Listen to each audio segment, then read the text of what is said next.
Hey everyone. Welcome to Ozark Overland Adventures.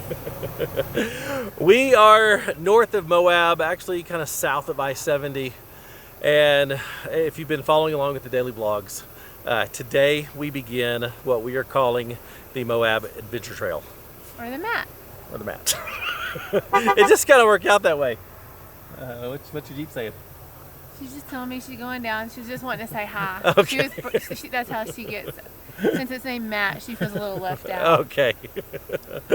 But what this is going to be is what we're thinking is a 5-day kind of overlanding loop around Moab. So we're starting in the far north section of this route, and we're going to start heading east. We're going to try to avoid like popular areas. Yeah, most people come here to hit the main trails, and there's just so much more to see out here other than Hell's Revenge and the top trails. But there's a lot of backcountry that people never see because she's wanting to say hi again, because they just come to hit those badge of honor trails. Yeah, and there's a lot more to this area than just all the named trails. We will hit some because just the route, you have to, especially when we hit the southwest side, you just have to.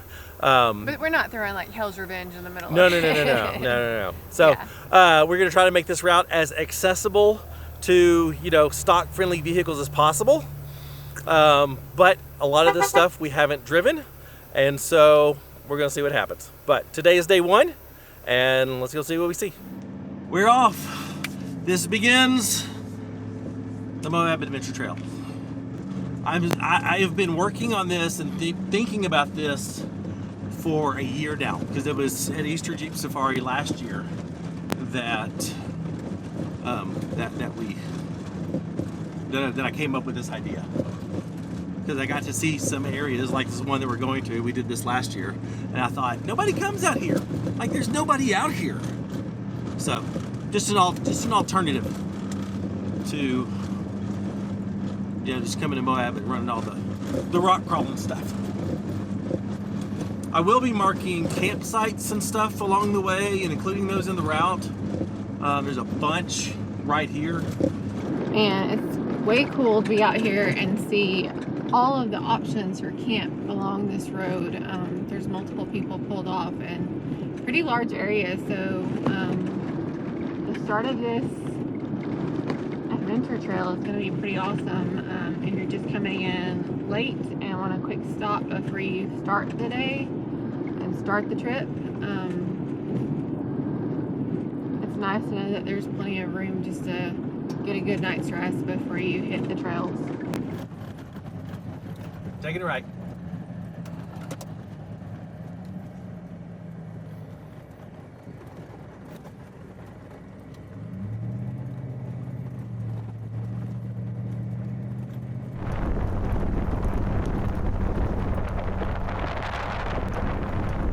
Well, this trail system starts here north of Moab, basically north of Arches National Park, just over the ridge lines over here. To the right is Arches National Park. And so we're just cruising through this BLM land. This, of course, is super easy. Just cruising in two-wheel drive. It's just a beautiful, beautiful day and a beautiful drive. I am recording this in Guide GPS. I'm going to do just like the Ozark Overland Adventure Trail. And once I'm done with this whole thing, I'm going to put all the tracks and waypoints and stuff in a folder. I will export that folder as a GPX file. This section looks like we're driving on the moon. I love the contrast out here. We just came off that moon surface. We've got slick rock fins over there. These domes closer here in the distance, and the little Sow Mountains with the snow on them over there. There's just so much variety here. We will be going through the La Salles tomorrow. I'm excited about that. So I know at the beginning of this you said that you wanted to make this mostly stock friendly, but when do we go out of too high? Here in a little bit. Did I just run over cow poop? Ooh, I saw it spray.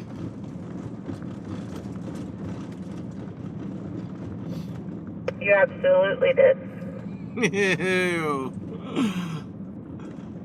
Yeah, we will actually need 4-wheel drive here in a little while. Okay, because right now I'm pretty much just thinking a cyber truck could do the math. I mean, we saw a Cybertruck airing up at the Hell's Revenge trailhead yesterday. Sure. That could be the tagline for the mat. So easy, a cyber truck could do it. I'm pretty sure a Cybertruck's going to struggle on Rose Garden Hill when we get to that. Well, the trail splits here. We got 2 options. We got the easy and the more challenging. So Kara's going to take the more challenging, and I'm going to drive up this spot.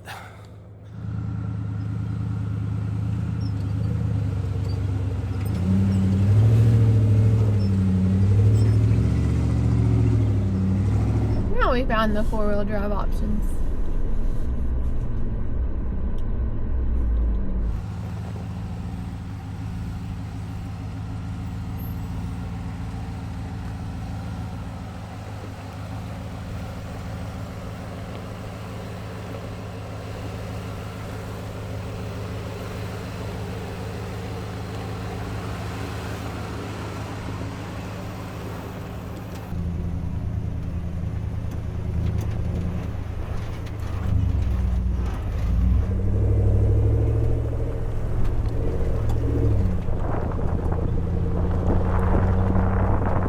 Well, the pace has definitely slowed down a little bit,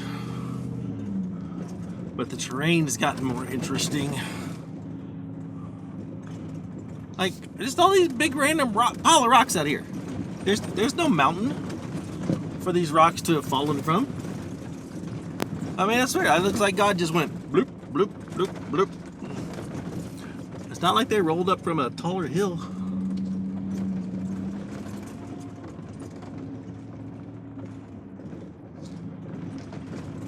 Utah as a whole has some of the coolest and weirdest terrain of any places that we've been to. Utah is unique, and I love it.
Over a little hill and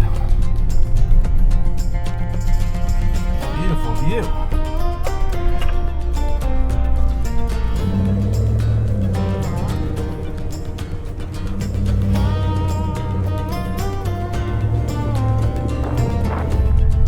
From here you have a pretty good view into Arches National Park over there. That terrain looks really cool. I don't see any arches though. We're back on a beautiful groomed dirt road. with incredible views. Fuel management is going to be important on this route, especially for me.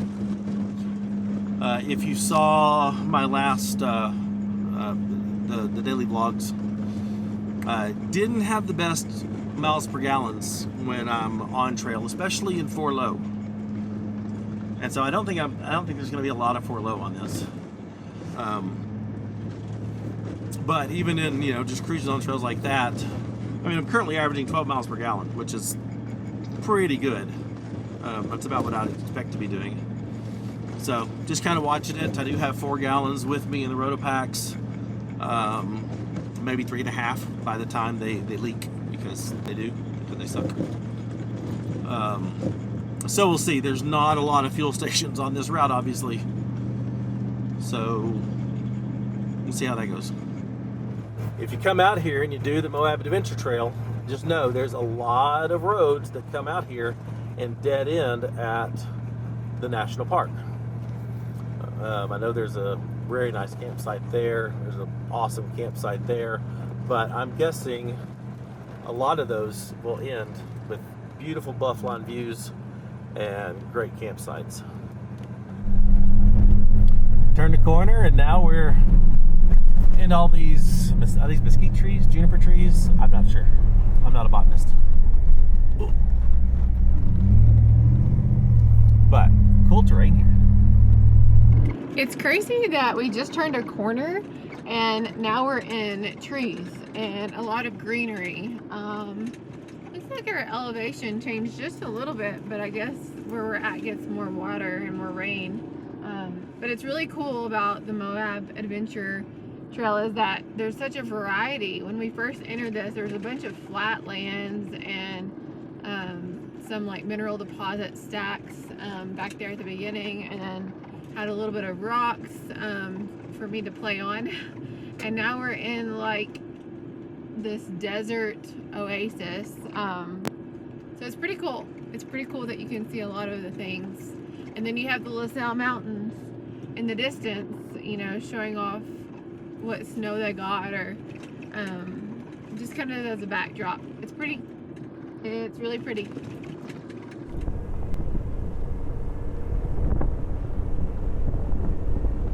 Taking a left.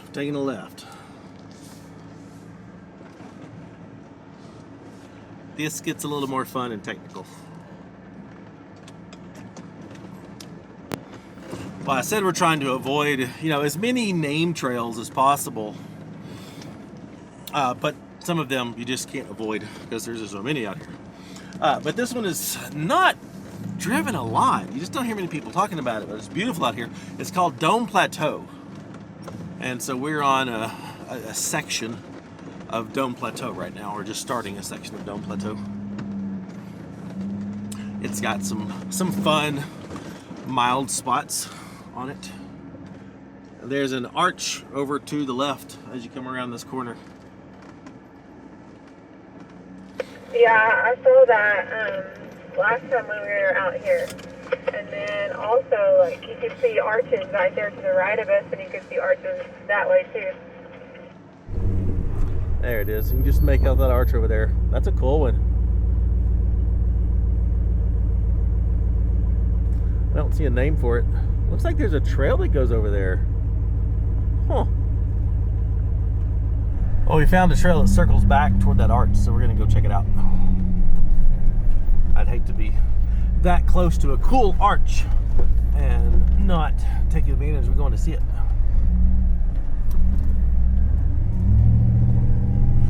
Well, this is a fun little offshoot.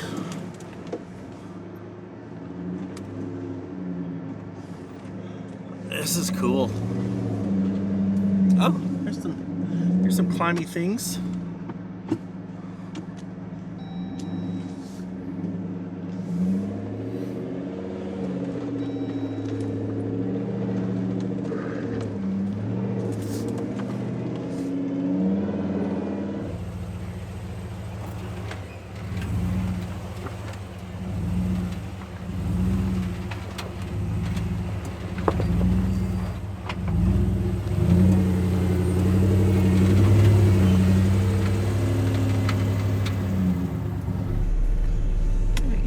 adjust my mirror down so I can see when my tire get down. Okay.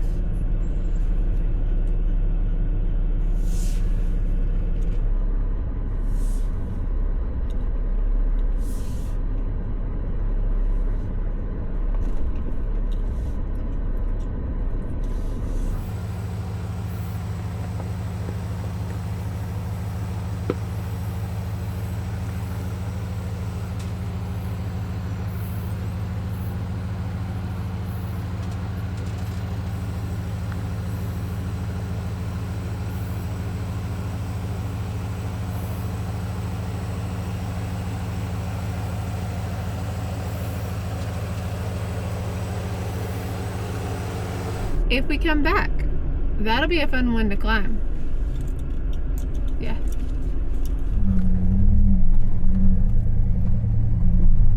Oh my God, you can drive right to it. That's so cool.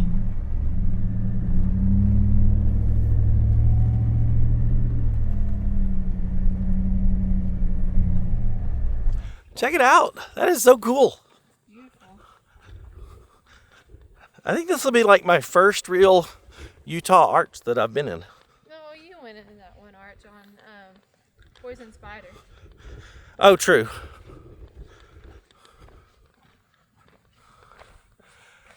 That is so awesome. Always prepared. It's a good thing you got those rock climbing gloves. Yep. Rock climbing, off-roading. I could probably use a golfing club. You know, it's a very versatile glove that they sell at the gear sheds. This is so awesome. It kind of looks like an eyeball.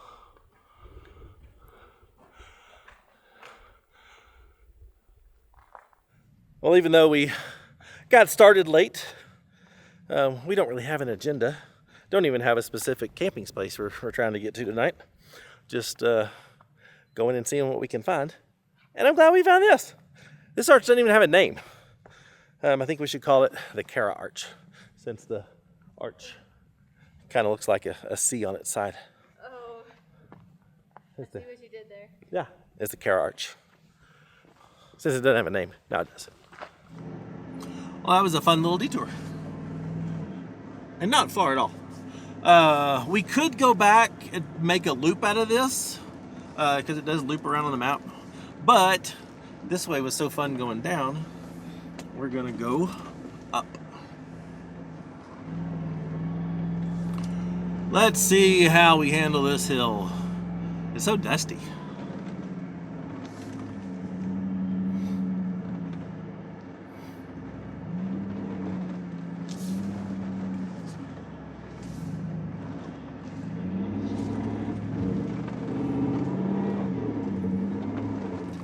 Piece of cake.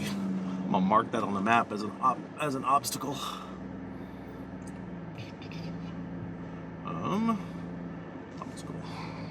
Obstacle. The views up on Dome Plateau are quite wonderful.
for this one. This was fun.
I remember that obstacle from last year.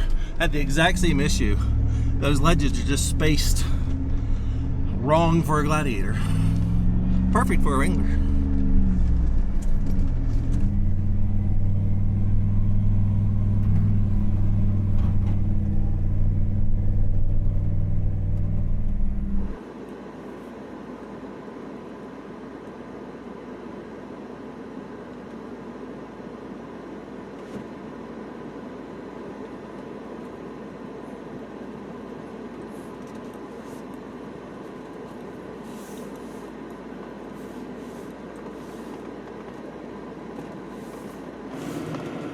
Not too fun. You were good. They were good. I'd give them a 3 out of 10 on the ledge scale. This is the epic camp that we marked last year. I don't think anybody's here, but it's just not far enough along in the day. It's also very exposed to the sun.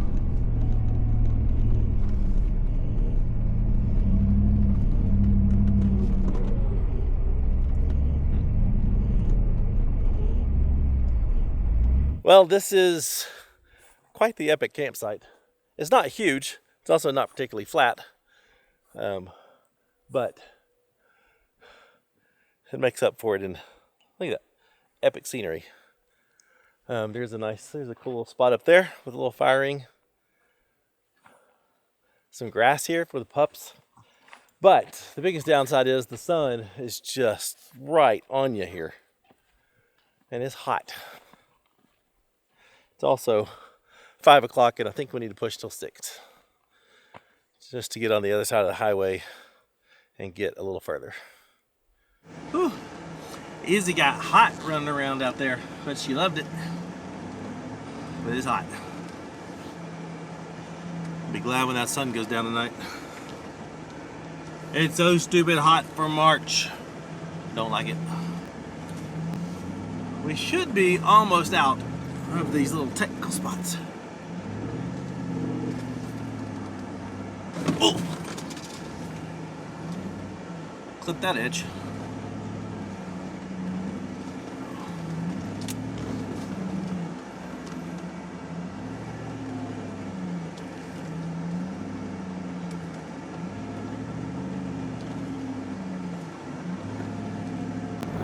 Well, there's where we're trying to get to. The Dewey Bridge, the old Dewey Bridge. But it is rough going to get there. Looks like we have a little gate up here.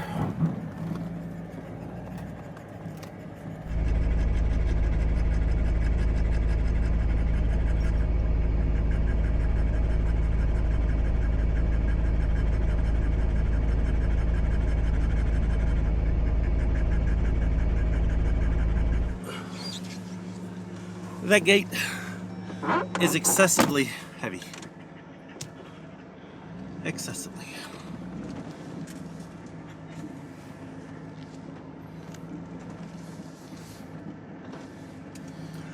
I'm guessing at one time it was a nice, smooth, swinging gate. And now it is not. All right, we made it off that section. Now they'll just cross the bridge.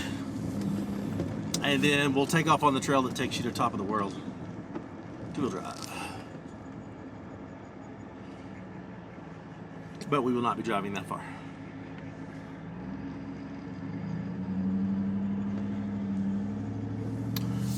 We have the old Dewey Bridge to our left. I think it was destroyed by a fire.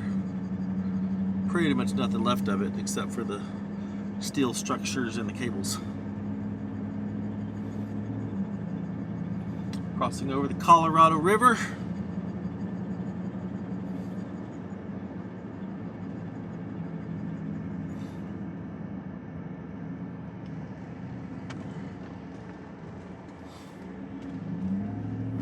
And here we are. I know of some really good campsites down here, and I really hope one of them is available. Really, really, really hope. Alright, well, this campsite is taken.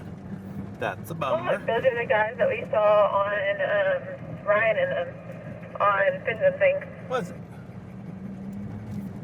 They look like them anyways. No, that one's blind. The other one said Hades on the back. Oh man, this is the one I wanted. Dang it. This one here to the left is the one that I really wanted.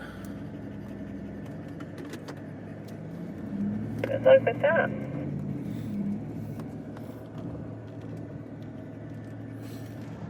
Well, now we're just looking for a campsite. We took a diversion off the main route because I know there's campsites down here, but so far they're all taken. I mean, a Sunday evening, I was hoping maybe a weekend people would clear out, but so far no luck. We've got 1, 2, at least 3 more down here. Let's see. All right, well, here's this one. All right. Okay, well, no one's at this one, so we could go there. It's not horrible.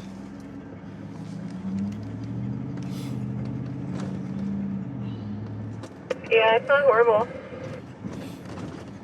I don't think anyone will be coming down this road, really. It's not well traveled. So you want to keep going and see if there's any along the river? Yeah, that's what I wanted to do. I marked a couple when I ran this, just scoping it out a couple years ago. I don't think you came down here with me. Just remember, if the road is easy, everybody can get to it. So that is the problem we are finding.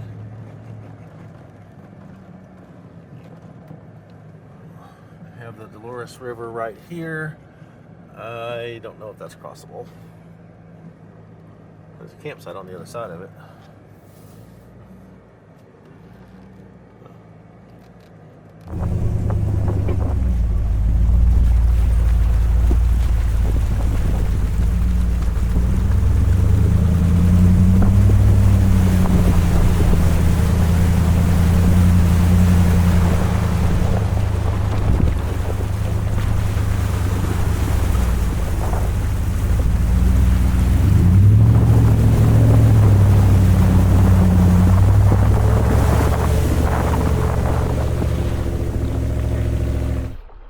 Ren's first water crossing.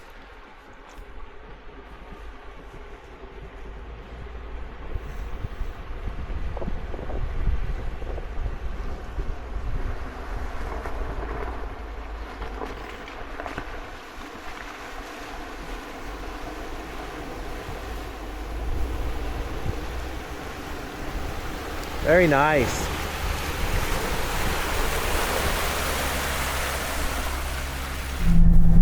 I've got one campsite marked on this side.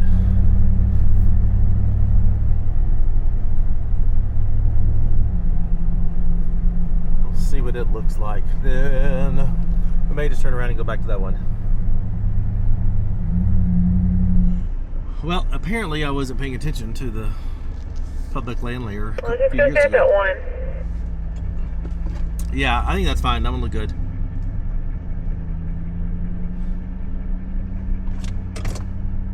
And yay, another water crossing.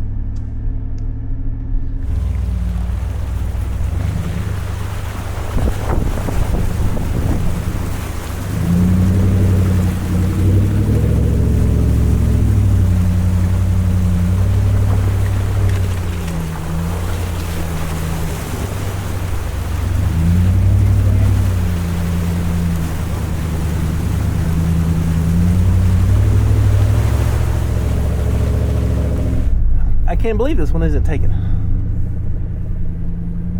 This is real nice. I like it a lot. Home sweet home for the night. Love that little group. Just parked just on the edge of that grassy spot so the dogs have all that and kind of keep them out of the dirt. I think this is lovely. I mean, look at this. It's beautiful here. And it will not take long for the sun to dip behind that ridge line up there. So the temps are going to start dropping pretty quickly. We got one guy down there, but it's super quiet.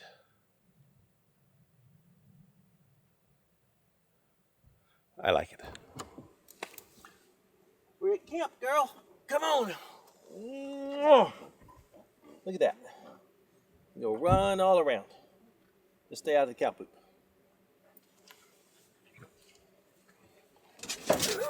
Come on.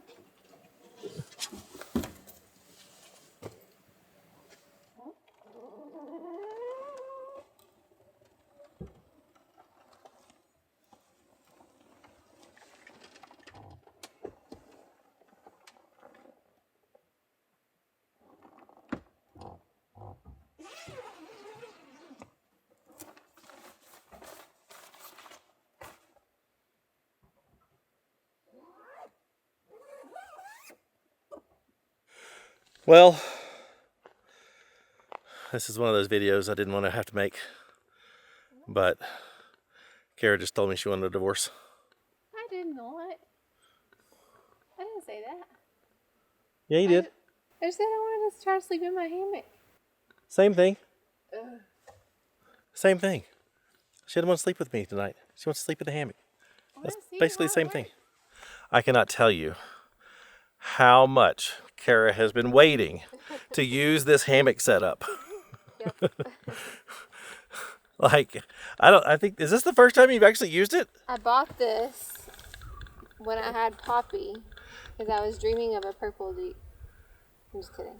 You bought this last year. Was it last year at P&W or 2 years ago at P&W? 2 years. You've had this for 2 years and this is your first real time to use it. Yeah. She's been longing for this day. Longing. The day that I can sleep by myself out in the woods. So, yeah, this is her solution to not sleeping inside and not having a tent. This is where she sleeps if she's going somewhere. Do you think bears like bean burritos? Or mountain lions? Like bean burritos? Yeah. I don't know. Because if I put Milo bean in here, it'd be like a bean burrito.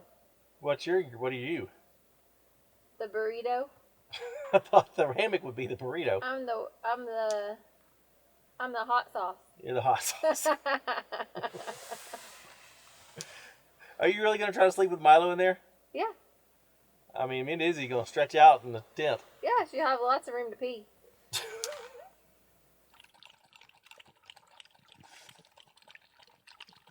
About to get dinner going. Just going to have some smashed burgers on tortilla things. But the sun has gone down and it feels so nice. We did not get a lot of sleep last night, so I suspect we will go to bed early and sleep hard. This is a good spot. I like it a lot.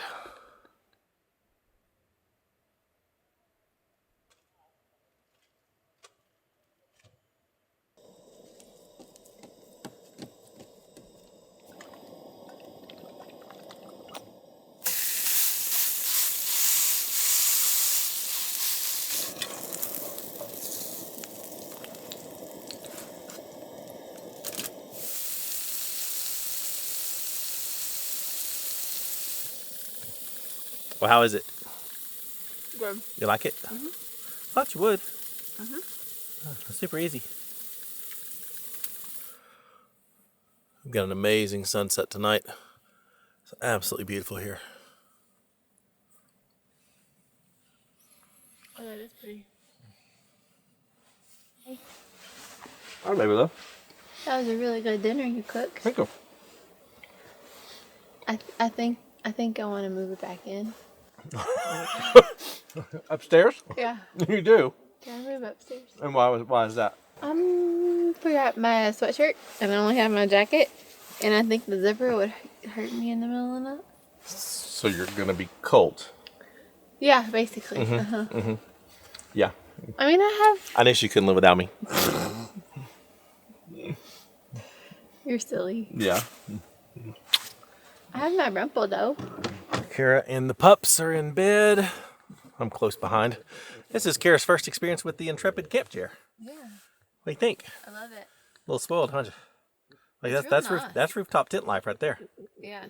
Yeah. Yeah, because normally you're like sitting in the back, you're like either hunched over. It's just not comfortable. But yeah, this is pretty nice. Mm-hmm.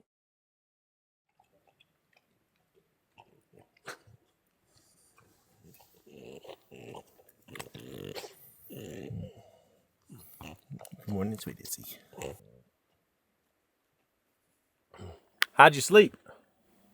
With my eyes closed. How'd you sleep? With your eyes open? Depends on if Izzy pulled the covers off of me or not. Oh.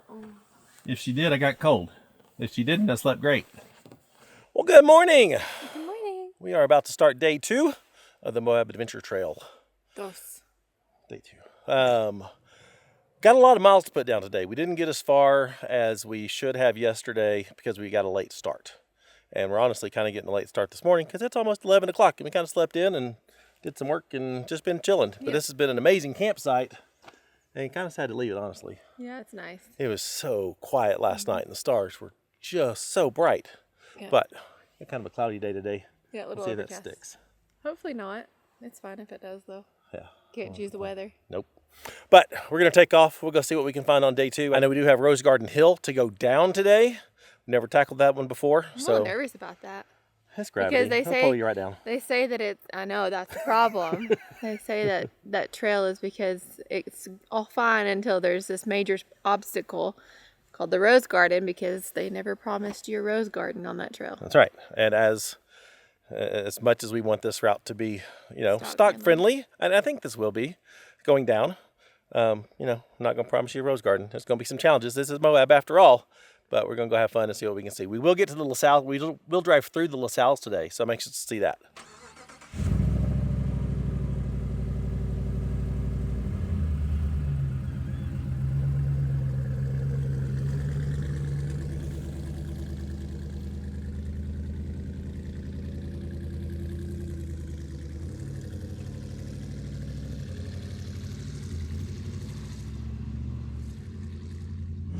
Okay, let's go see what we can find. It's my range. My biggest concern today is not Rose Garden Hill, it is fuel consumption. There's very little fuel stops on this route. And going slow, my 5.7 is thirsty. Going like on these kind of roads, it's good.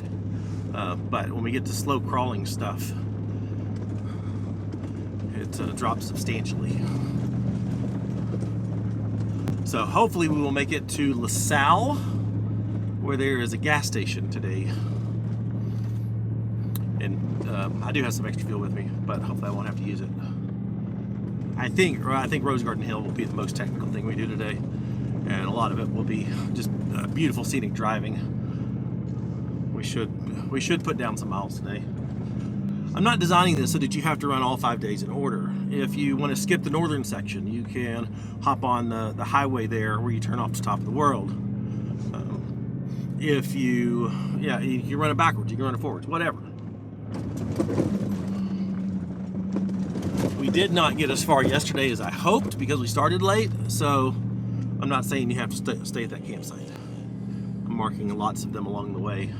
So you can kind of pick and choose and make your own adventure out of it. This is the road that takes you to the top of the world trailhead. So if you want to come out here as part of it, run top of the world and come back down and continue on, you can. There's lots of options.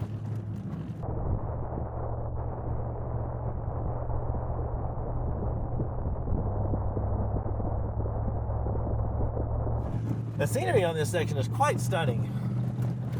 I've driven this section quite a few times coming out to top of the world, but I've never driven past the trailhead to top of the world. So everything from that point on will be new.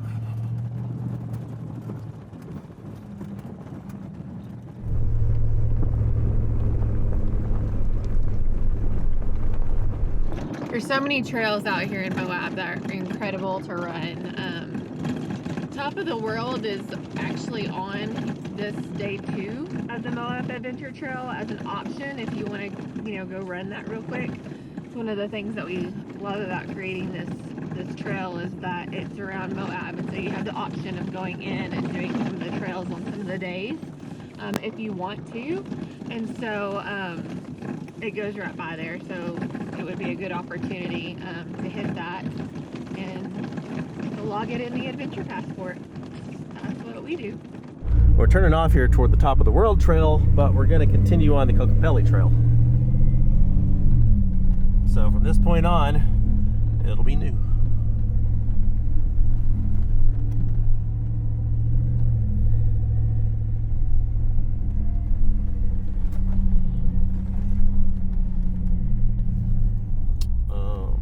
Here we go. Whoa, that's tight.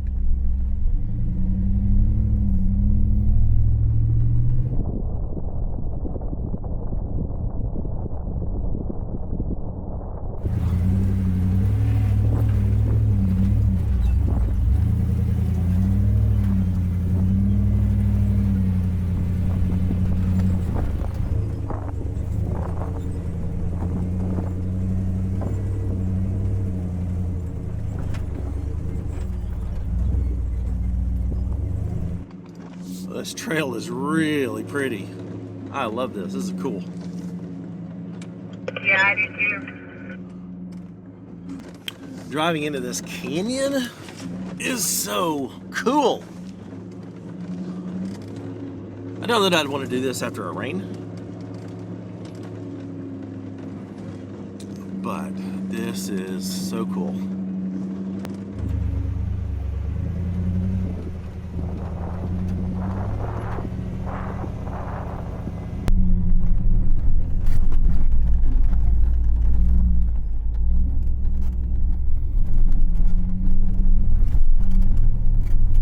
This is pretty cool. I'm loving it, but I'm not loving hitting those trees. I hear them hitting my Jeep, and I don't like that. But yeah, this is really, really pretty. It's like going along into a canyon. It's gorgeous. Well, you have a very rough, rocky, not big rocks though, just rough. Pretty steep hill climb.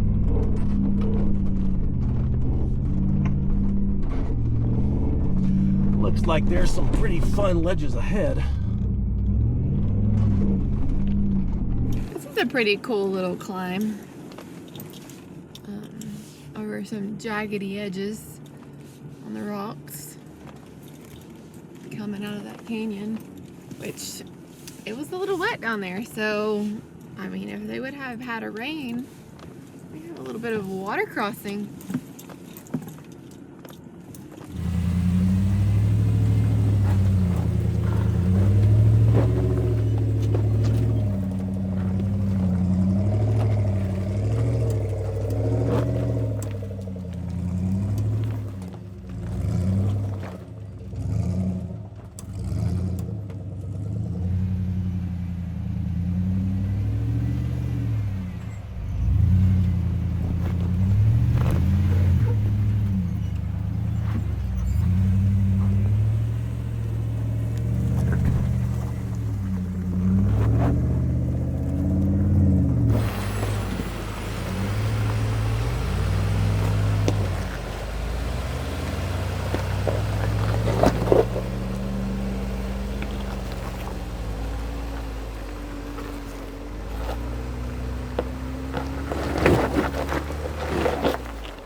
little section was fun. I very much liked that. Wasn't very long, it was really challenging, it was really beautiful. Now we're popped back out on whatever this main dirt road is through this area. See how long we're on it before we take off on Rose Garden Hill. It's so pretty through here. Oh my gosh.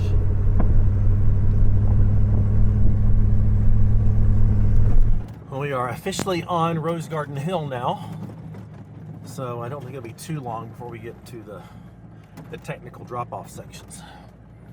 Drop-off going this way, there'll be intense rocky ledges to climb coming the other way.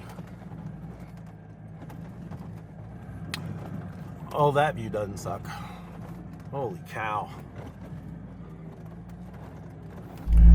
Oh, this section of trail is just really slow and methodical, nothing real technical, just slow going.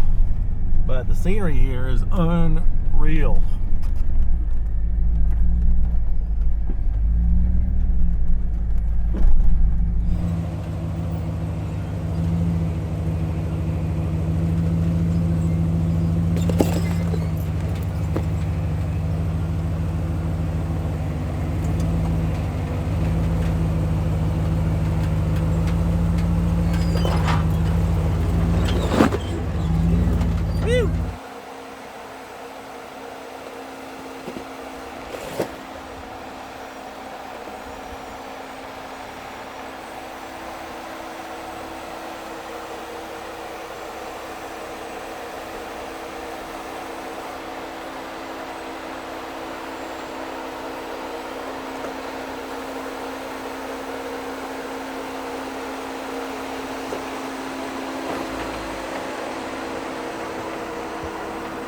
Well, getting to the actual Rose Garden Hill, that actual obstacle, is taking longer than I thought it would. I mean, it's fun, but it's slow going. We'll have to see how much ground we can make up once we get to the LaSalle's and what those roads are like.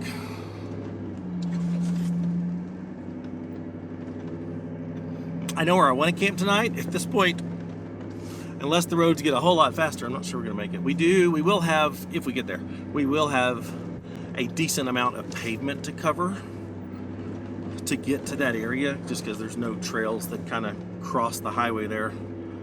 You have to drive around toward Canyonlands National Park. This is nice and smooth. This is good.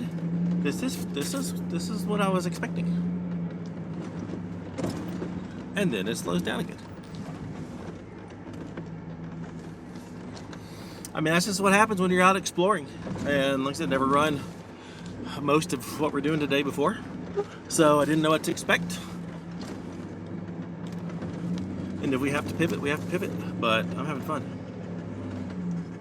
Wow, look at that canyon. Holy cow. That's incredible.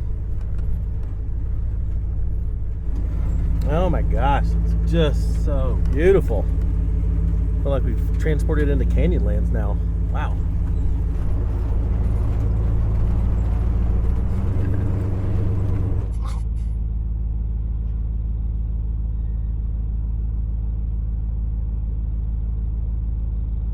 When you find gates along the trail, be sure and leave them like you found it. So as soon as Kara gets through the gate, I will shut that. Just leave them like you found them. Well, we are making the descent down Rose Garden Hill. Looks like this is it. We got people down there. I don't know if they're staging to come up or contemplating their life choices right now.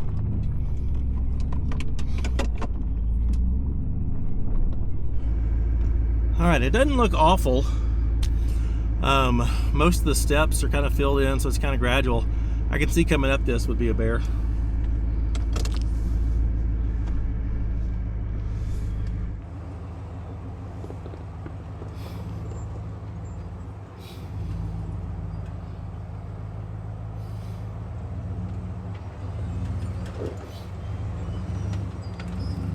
Watching where I'm putting those tires.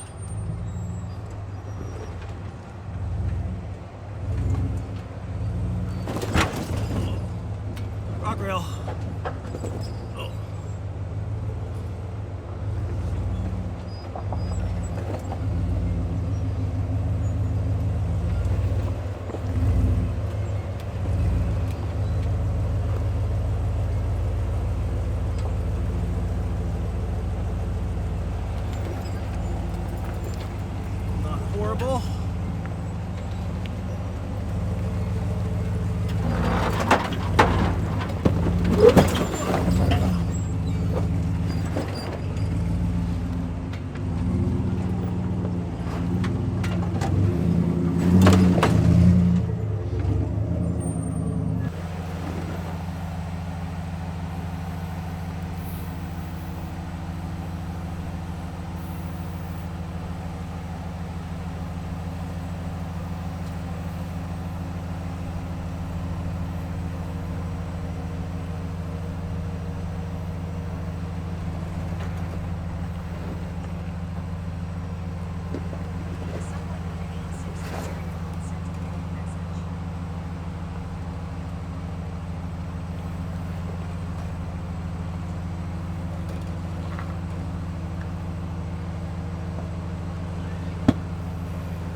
Well, that wasn't too bad. No, you actually made it sound a lot worse than because your bottom. Yeah, That was like, I drove my bottom pretty hard. oh. Yeah. But, I mean, that's Gladiator life. You hit your engine skid pretty hard. Yeah, I heard. Thanks, Asphere. Yep. Appreciate the protection down there since the Jeeps don't come with those. Well, I think from here it's just rough. No more giant ledges and boulders. Just rough going and slow.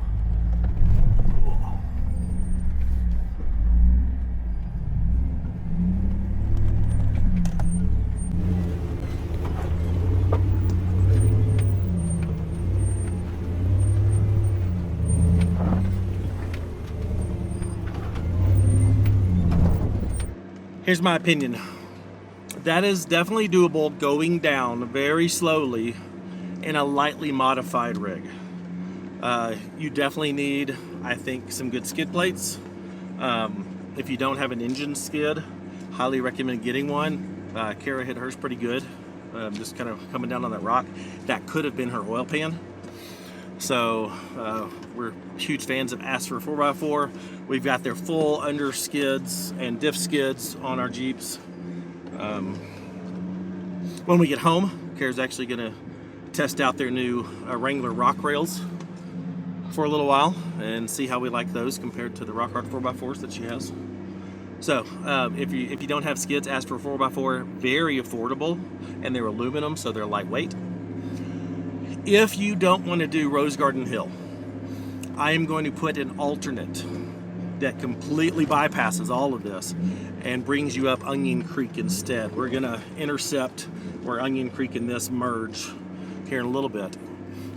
So I'm going to put Onion Creek as an alternate. It is an easy trail. It is a beautiful trail. I struggled of whether or not to do Onion Creek or Rose Garden Hill on this route. And since we hadn't done Rose Garden Hill before, and I did want some challenge along this route. I mean, it is Moab after all.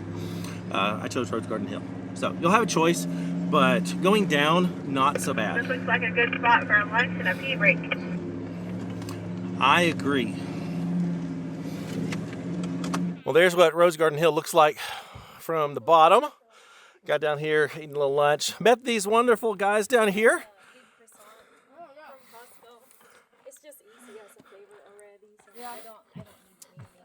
Have y'all had fun today? Yeah? Yeah. What was your favorite part? Do you have a favorite part? Did you pick up rocks? Picking flowers? Oh, awesome. There's not a lot of flowers out here. There's actually a lot of flowers on Onion Creek. Is there really? When you come out towards the end, there's like. Are they starting to bloom? Are they starting to pop? They're really small, but they're there. Oh, nice. Yellow and pink. And pink? Yeah. Did you find any purple ones? I did. Oh, you did? Did you like those? Those would be my favorite. This is what kindness looks like. He's giving me 2 gallons of gas. And I'm going to have to get a funnel because that's a whole lot better than that crappy Rotopack spout. Do your caps leak like crazy? Every one of them. Okay, good. Not just me. Nope. Well, they were a super awesome bunch to meet. They weren't going up Rose Garden. They were just coming down. Mind 4 low. Let's go to 4 low. But it always means a lot when, you know, adults come up to us and say they watch the show. That definitely matters to us. But it means the most when the kids come up to us and say they love the show. That means we're doing something right. That always makes my day. If we can make the kids interested and they enjoy watching it, that's a win. I mean, you guys watching it too, you know, adults watching it too, that's also a win. But, I mean, I'm sorry, the kids matter more.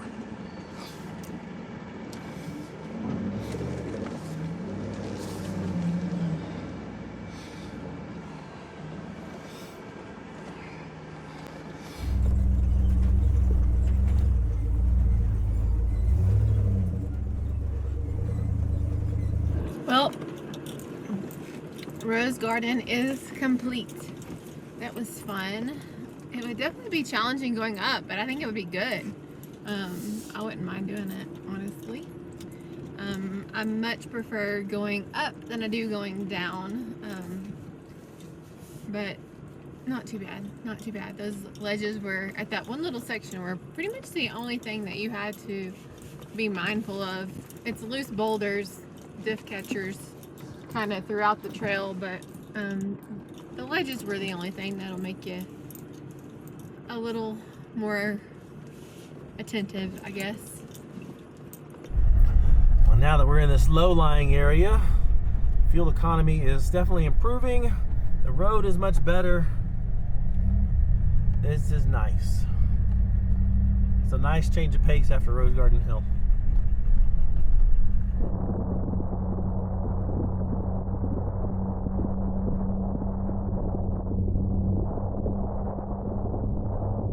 The goal from here is to get up and over the LaSalle Mountains over there and pop out at the little town of LaSalle that will have gas.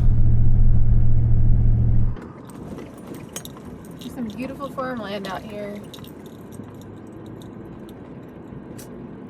I could stay out here.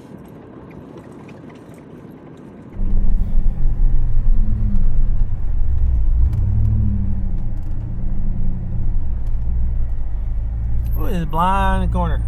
I've done this one before. I remember what that felt like.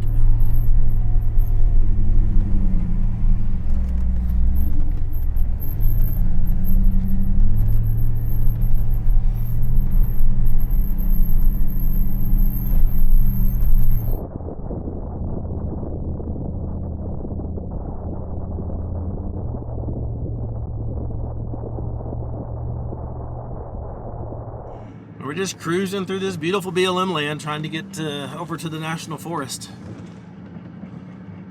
The roads are nice. A couple rocky sections here and there. But for the most part, pretty smooth and beautiful. Love looking through this valley.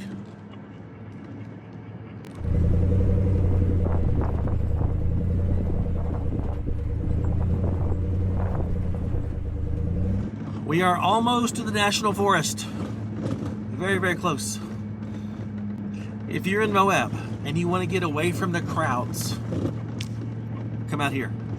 We just passed 2 guys on adventure bikes, and between those 2 guys on adventure bikes and the 3 Jeeps that we saw earlier at the bottom of Rose Garden Hill, I hadn't seen a soul out here. This is such unused trails that it's a shame. They're just absolutely gorgeous.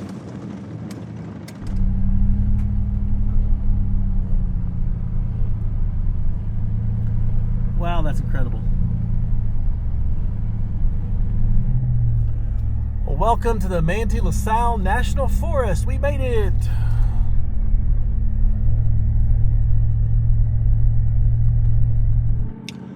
Well, as expected, National Forest Service roads always seem to be better maintained and groomed than BLM roads.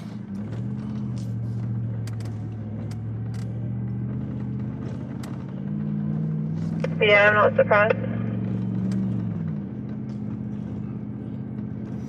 Oh, this being my first time really in especially this part of the South National Forest. It's quite beautiful. Oh wow, that is a massive, beautiful campsite. Oh, that's just awesome. Actually, I'm gonna pull in there. Let the dogs take a break.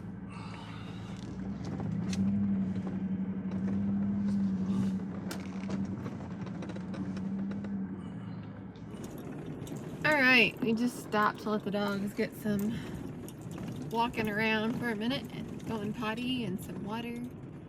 Now we're pressing on. That would have been a really cool camp spot, though, had it been the right time of day. Man, that view is beautiful. Those mountains, gorgeous. Yeah, I wouldn't mind that camp at all.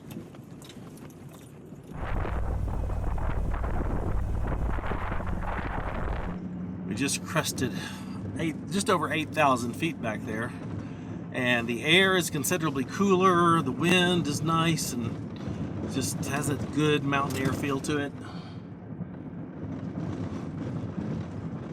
So radically different than where we were just a few hours ago. And that's what I was hoping for, the variety. I think we got that.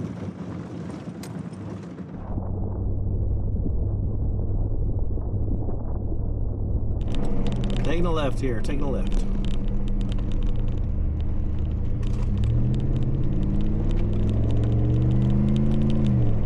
Wow, Moab has aspen trees and some snow melt. Well, this is quite pretty. The temperature has dropped substantially, so maybe that's why. Let's see. What elevation am I at? 8,000 feet, so maybe. Yeah, pretty cool. Didn't expect to see that aspens today. Oh my gosh, it's pretty. I just can't believe how little snow there is.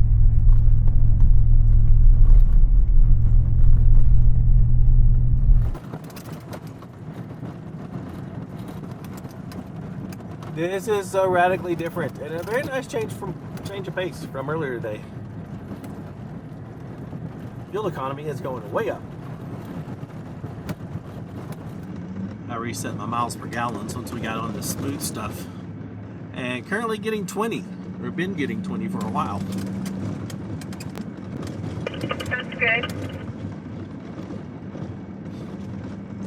Just need some smooth dirt roads to offset the slow rock crawling.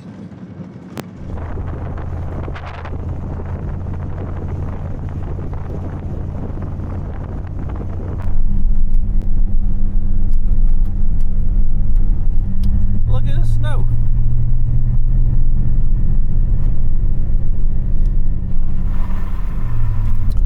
Well, this is the first time I've seen any signs of civilization for a long time.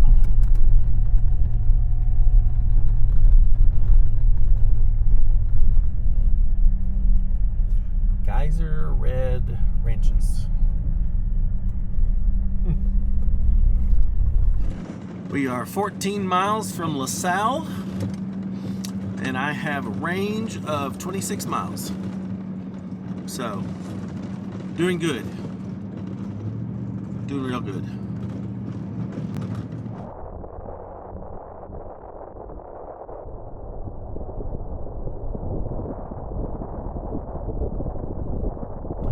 Well, dang, now we're driving through a beautiful pine forest.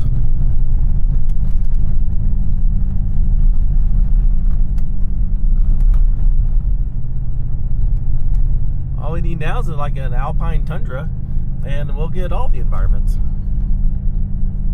We're just a couple miles from the highway, and we've got kind of two choices. It is 5:45, so we could find camp in this area. There's some campsites I know of. We just passed a really beautiful one right back there. We could go ahead and set up camp in this area and then get up earlier in the morning and press on. Or we could go ahead and air up, drive about an hour down the highway, which is what we're going to have to do to get to another trailhead so that we can connect back up to Moab. That's not super technical. The other option was to run Cane Creek, which would be a lot shorter, avoid all the highway miles, but it's a much more technical trail. So, and it'd be a lot shorter. So I opted to go the longer route and go up Lockhart Basin, which is a gorgeous trail. We did it a couple years ago, but this time we're going to run it south to north instead of north to south. So I think we're going to go there and just camp right at the beginning of Lockhart Basin. There's a really cool camping area there called Hamburger Rock. So I think that's the plan. And we should still get there before dark. All right, we made it to LaSalle to Ease Market, where they have one gas pump. And actually the price is cheaper than in Moab. They're not price gouging out here, which is nice. We've got about an hour drive to get to camp on highway. And camp is just a little bit off highway. But definitely do not pass up that gas station if you're doing the Moab Adventure Trail. If you don't get gas there, your other options are to go further down the highway to Monticello, or a little bit further down Canyonlands, the road into the Needles District where Elephant Hill is, and the Canyonlands Outpost, I think is what it's called, where gas is stupid a gallon. Like even a few years ago, they wanted $10 a gallon. So they charge a buttload there. So definitely get gas there. But we'll see at camp. As far as highway drives go, this one doesn't suck. This is just something else that I love about being in the desert or the sunsets. Seeing these huge, vast open ranges and these rock features. So cool. Really, really pretty. And I love the pinks. I love all the different lighting hues.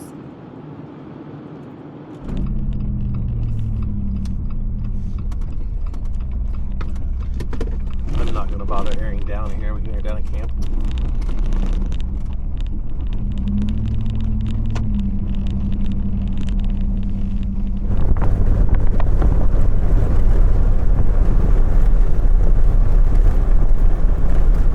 Well, this little spot's called Hamburger Rock, and there's just campsites circling all around it. So we're going to see what we can find. Well, Hamburger Rock was a bust. It was all full. So we're going to keep on going. There's a bunch of campsites along this route. So it won't take us long, I don't think. Well, we made it to a beautiful little spot. This isn't a well-traveled road here. At least I don't think it is. But amazing views all around.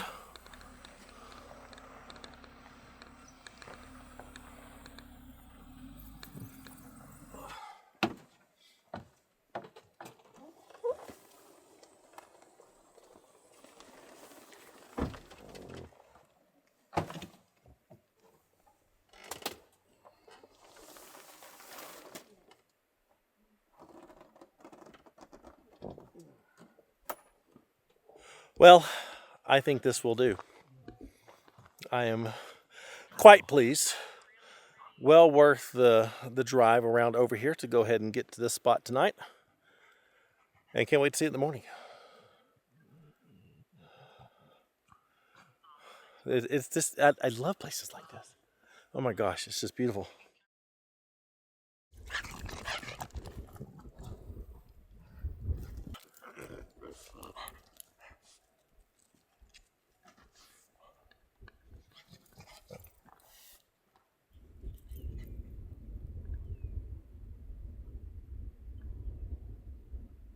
Well, good morning from the start of day 3 on the Moab Adventure Trail, or the MAT. Oh man, it is so peaceful out here at the start of Lockhart Basin. There are a ton of campsites along this road. And even though there's other people camping not too far away, it's just so peaceful. I've just been sitting up here on this rock, petting and playing with the crackhead pups. We'll spend most of the day, we'll spend all day. I don't know if we'll get fully till the end of Lockhart Basin or not. But we'll spend the better part of the day on Lockhart Basin. We actually did this trail a couple years ago, and we spent 3 days on it. If you take your time on Lockhart, there's a lot to do. There's a lot of little offshoot trails, a lot of cool things to stop and see, and photos to take and stuff like that. Great campsites if you want to get there early and just enjoy, camp and just relaxing and chilling, that sort of thing. Lockhart Basin is one of our favorites out here. We will not spend that much time on it today. We will probably get through it in a day, since we've done it before and want to complete the route.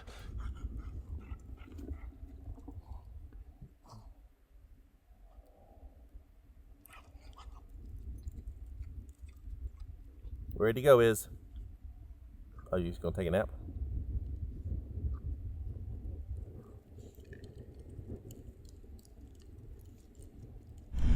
And we're off. I can't stress enough how many amazing campsites there are right around here.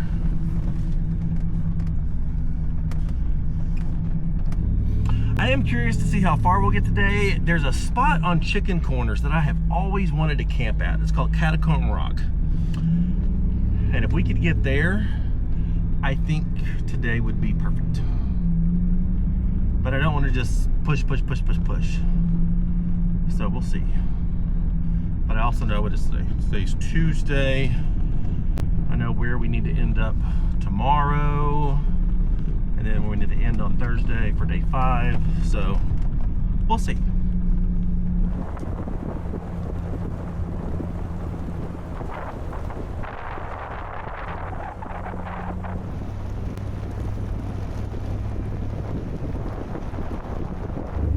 Wow, look at that campsite. That would have been an epic place to stay.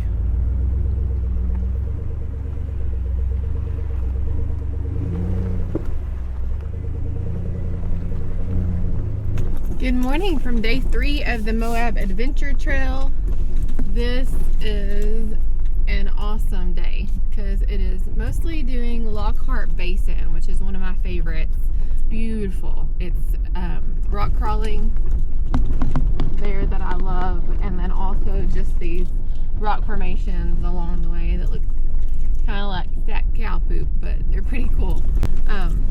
Just the views out here. This is probably going to be my favorite day of the Moab Adventure Trail. We'll see. I can't wait. Especially in the southern portion of Lockhart Basin, I highly recommend taking your time and exploring some of the offshoot trails. There's a ton of trails that just break off left and right all over the place. Kara and I spent an entire day 2 years ago exploring some of these offshoot trails, and we're blown away at some of the things that we saw that weren't just here on on the main trail. So if you've got extra time, go explore. You will be rewarded for it. We are not doing that today because this is supposed to be a 5-day route, not a 10-day route. But if you have an extra day, I'd spend it here. I know I've talked a lot about Utah and the layers that you see in the terrain here. Those cliffs over there, behind this big one right here in front of me. All those over there are, I think, in Canyonlands National Park. The Colorado River runs somewhere along one of those bluff lines, but we're down here in the basin. Soon we'll be kind of up above the basin and I'll have a better view of it, but we've got these towering cliffs to the right, driving through the basin, multiple layers of cliffs in front of us. It's just such an incredible landscape.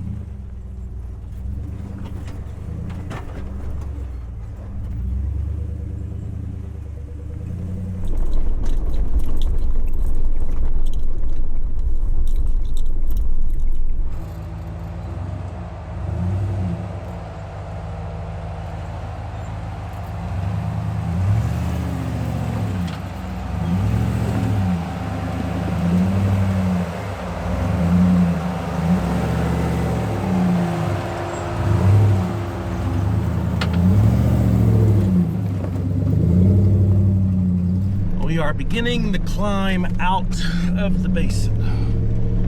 Trail gets a little rockier here. Nothing crazy. But just a smidge rougher. But the views from up here are going to be spectacular.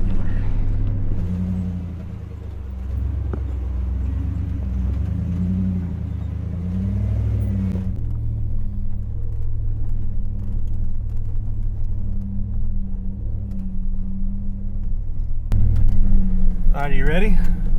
Are you ready? Are you ready? Are you ready? Boom! Look at that. Absolutely incredible.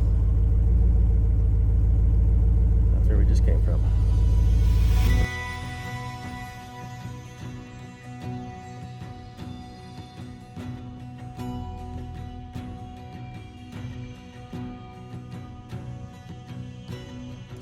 The views up here just do not quit. Now that we're up a little bit higher, you can see a little farther across the canyon. These unique rock formations towering over the passenger side. So one thing about Lockhart Basin is the views just do not get old.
We stopped at this little overlook, and it's just crazy, all the canyons that are dug down in there.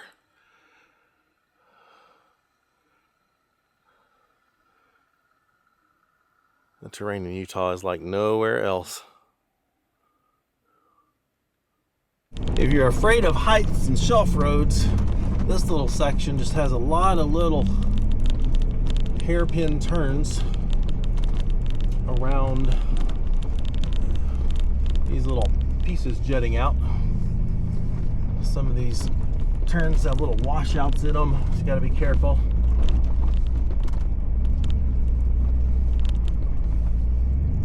Definitely don't want to get too close to the edge or go over the edge.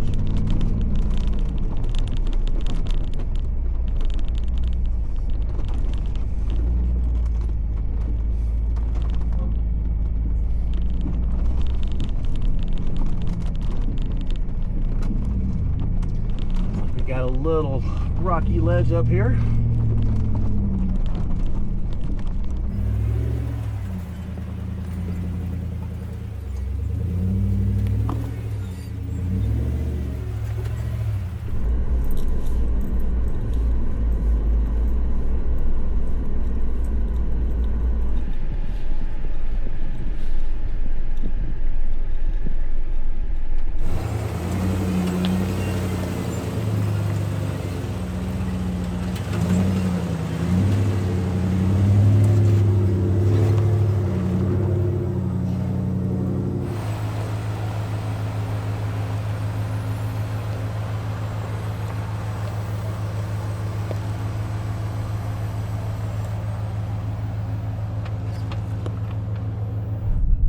This is one of the weird landmarks on Lockhart Basin, And that's an old trailer that fell off of somewhere and has just been there for a very long time. I don't think anybody actually knows the story. It's just there for reasons.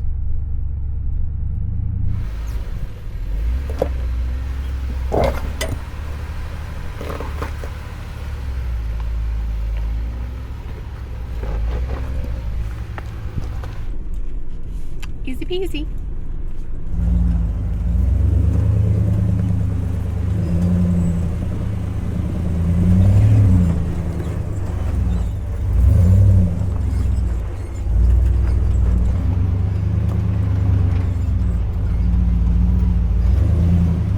Hi, y'all say hi.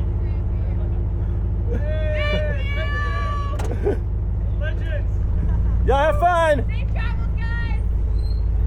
Okay, so we came down that hill and saw those 3 hikers just tucked into the shade there. They asked if we had any water, and so I topped their water bottles off, gave them each a Coke as well for some sugar energy. But they are 40 miles into an 800-mile hike. I'm not sure where they started, north of here somewhere, since it's 40 miles, but they're hiking all the way to Zion National Park. It is March 24th today. They said May 15th was their target date to hit Zion. That's crazy. Absolutely crazy. Man, I hate that it's so hot out here for them, but the temperature should drop, I think, next week. But it was nice to be able to help them out, give them some water. Tomorrow, the route does drop you back into Moab because you have to get around the Colorado River to get to the next section. So you do pop back into Moab so we can resupply our water when we do that. That is some craziness right there. Hiking all the way to Zion. Yep, arches to Zion. That's incredible. We just saw some hikers and they were under a cliff ledge, just trying to stay out of the sun because it's crazy hot, and stopped and made sure they were okay, gave them some Cokes because, you know, that can always pick up your spirit. And then also we refilled some of their water because they won't have any water until they get to where they're going, which is Zion, which is crazy. That's so cool. That's when they're gonna, since this pops out on the highway close to Canyonlands, they're gonna probably head into Canyonlands. Yep. Through Elephant Hills, and continue that direction. Yeah. It's pretty awesome. Pretty awesome. And look at these rock formations. It just looks like big blobs of mud were dropped from the sky. Maybe that's how God made these.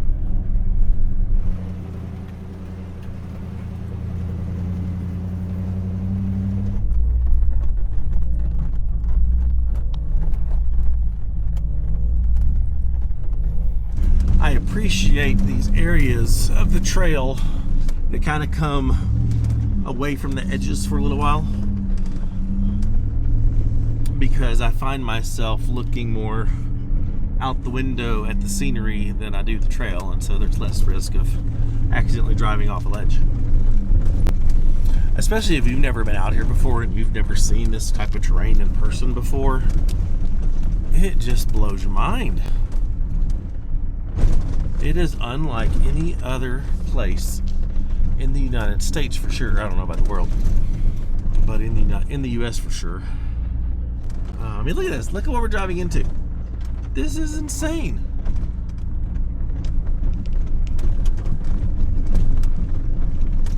Like, how in the world did this form? It's layers of mud that were dried, it looks like.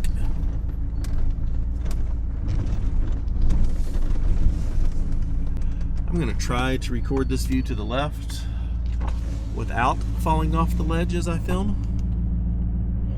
Let's see. There we go. Check that out. Hey, look at that canyon. Gotta watch the ledges. Gotta watch the edge. It's a little tight in here. But look at that canyon. Look. That's wild. It's lunchtime, but it's hot.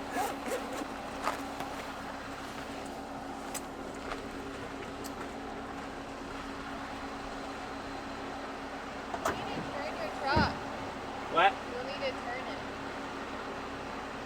Yeah. All right, gotta make a U-turn.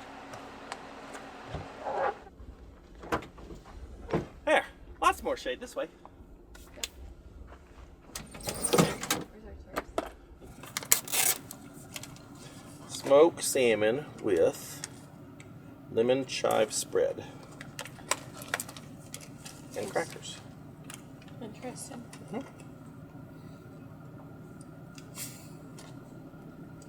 I like smoked salmon. I like lemon chive spread. I think.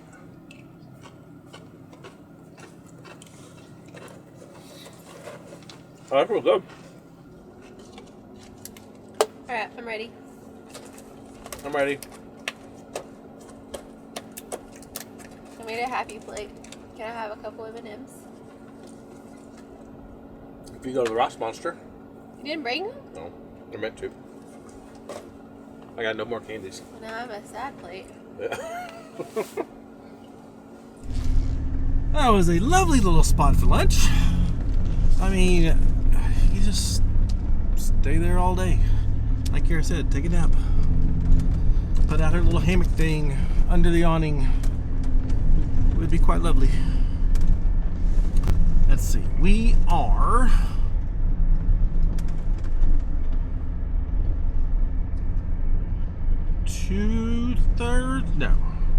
three-fourths of the way along the trail. I think. Maybe two-thirds. Two-thirds, three-fourths. And it's 2 o'clock. We've done good. Making great time today. And not rushing it. This is the one spot on the trail where you can look down and see the Colorado River below.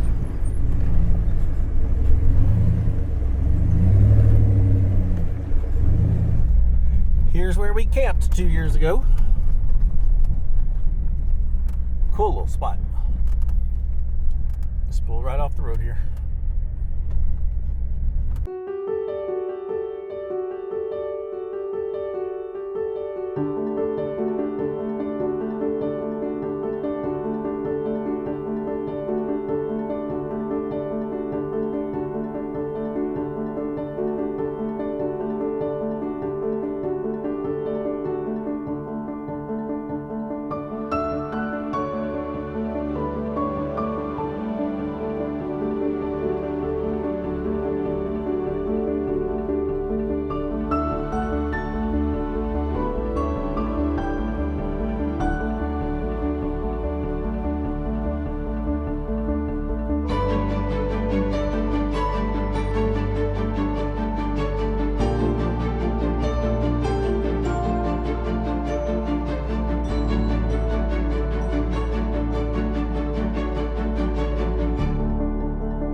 I think we are approaching the gatekeeper obstacle. I don't know what it's actually called. When you're coming north to south, it's kind of the first and really the only major obstacle on this route, or on Lockhart Basin. And so if you can't make it up this, then you can't do the rest of the trail. But it is the hardest part of the trail. Going down, I don't think it's going to be a big deal.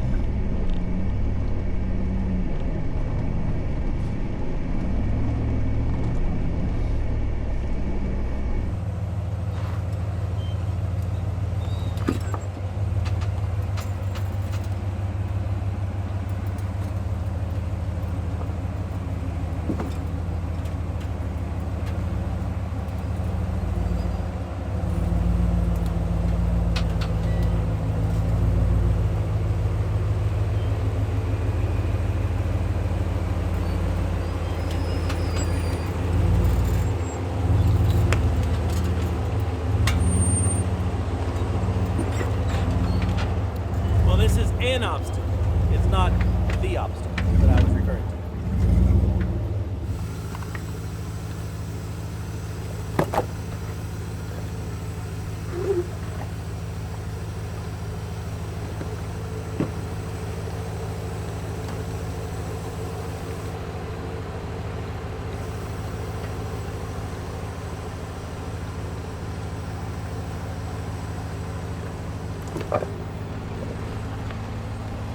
Smooth.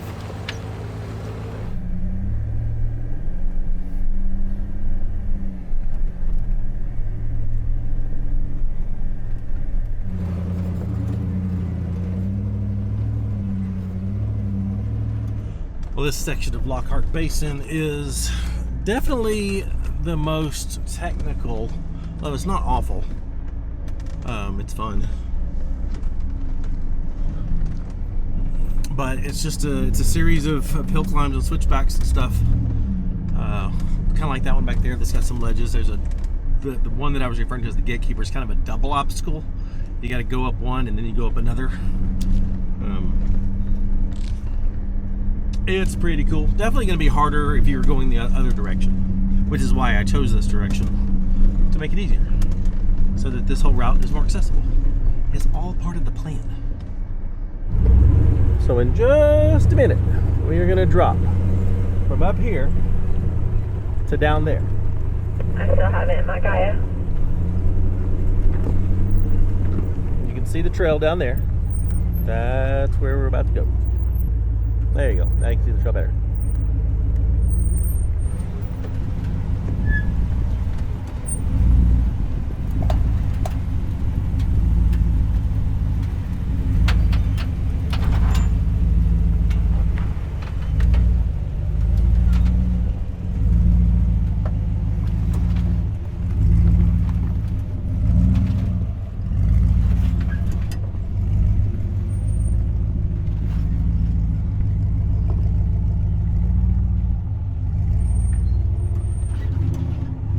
Well, honestly, after looking at it, I think it's gotten easier.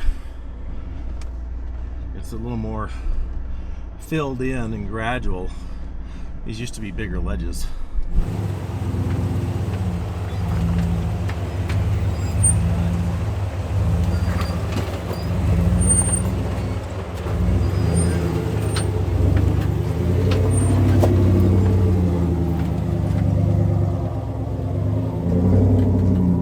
Honestly, a little disappointed, but would be more of a challenge going uphill because it's a lot of loose rocks and kind of moon dust coated rocks that would be slippery.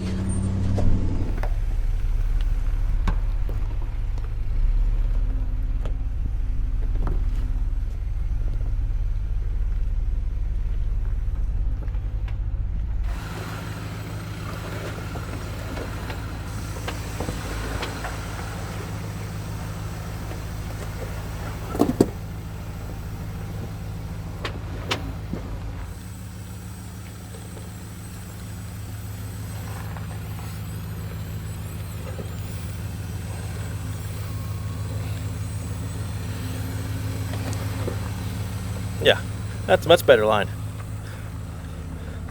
That's my scratch right there. That's for my diff.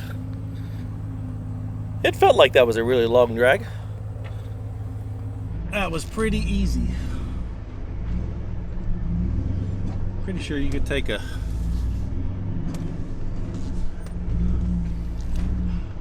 very, very, very stock, like Nissan Pathfinder down that.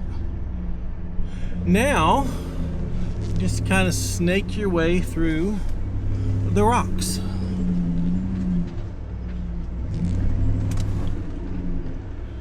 Just go slow and steady, and you're good.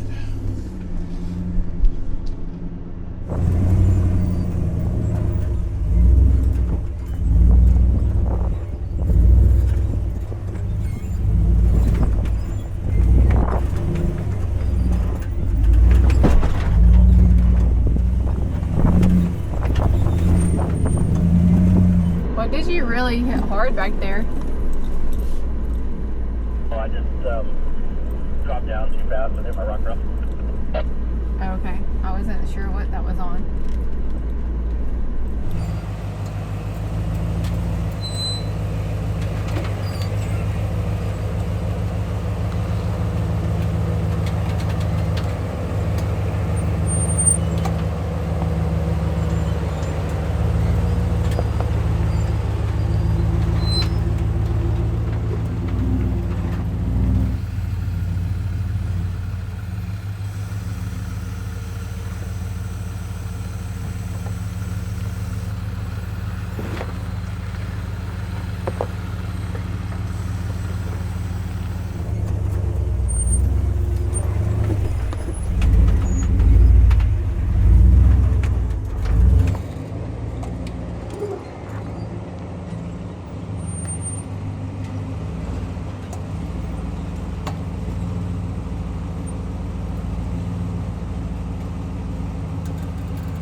I don't care for that angle. Back it up.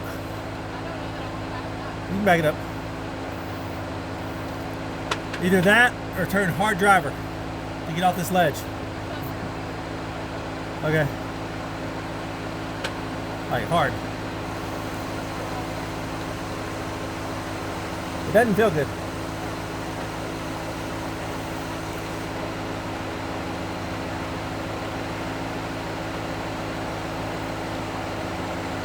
Your front tire's about to drop. Keep coming. Keep it coming. There you go. There you go. Now straighten out.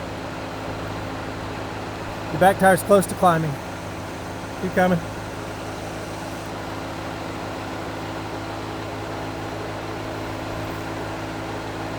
Back tire's about to start climbing. What? Come on. Come on. There you go. There you go.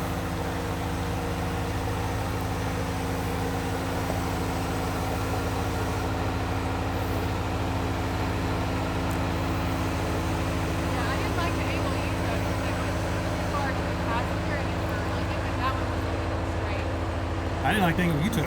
Oh. Yours was too far driver on the backside and you pitched more. Oh, no, you should see yours from the back. Oh, really? Yeah. What was your degree? Did you sit? Yeah, look. Mine was only like 22. So no, not bad. Mine wasn't bad. It was just getting it to that level out point.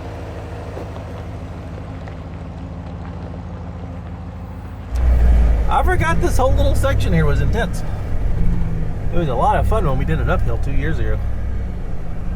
It's a lot of fun going downhill too. So much of this is just about the feel and how how your rig feels to you in the driver's seat. Kara said she did not like the line that I took because it went higher on the passenger side and pitched me over more.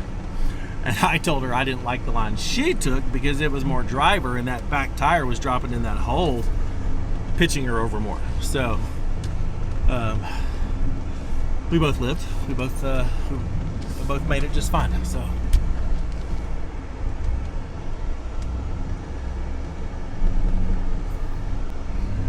neither one of us liked the way each other's looked. I'm guessing both of us would have not liked it had we seen the other. And as soon as you crest this hill, whoop, there we go. As soon as you crest this hill, look at the view of the valley.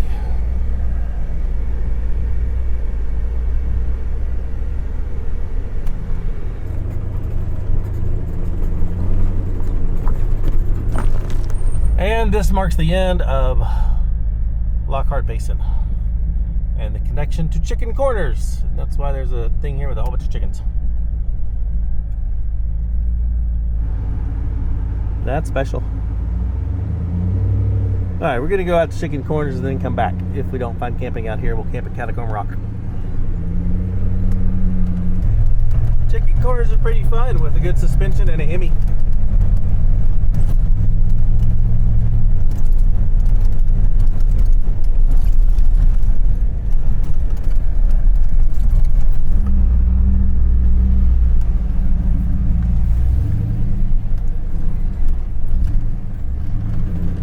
I honestly can't remember if this is kind of the spot where Chicken Corners got its name because it's so close to the cliff. Look at that river. Or if it's further down.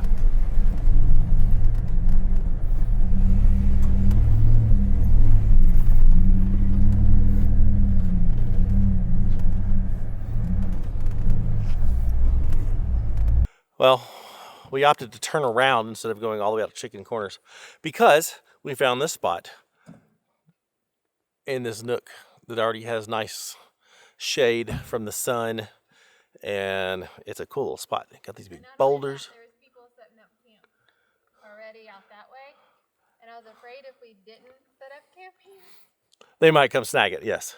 so But view of the Colorado River right over there. We'll walk over there in just a minute. There's actually a fire ring over there. But I like this spot.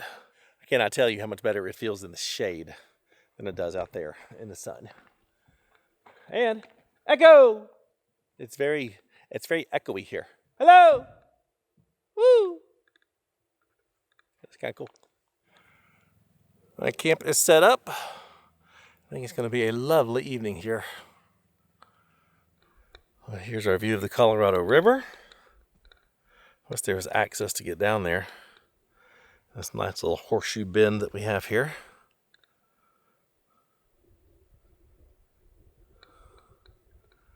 Over there is overlooking into Canyonlands National Park. Actually, the route tomorrow will take us back through there and right around this point. You can't see it, but along that ridge line we'll be driving, and there's Thelma and Louise Point, which is famous from the Thelma and Louise movie.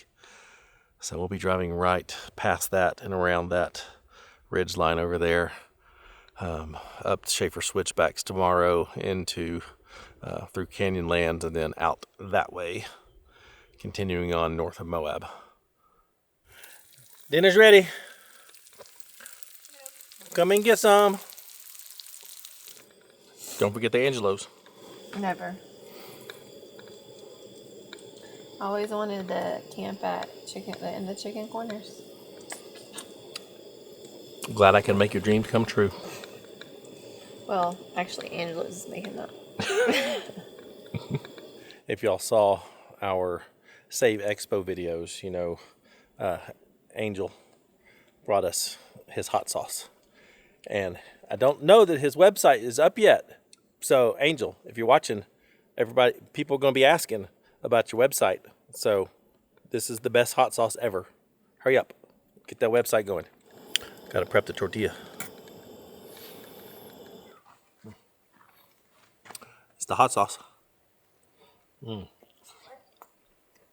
right, good. I'm real good. Well, to say this has been an incredibly peaceful night is an understatement. We are now sitting in the dark, stars above.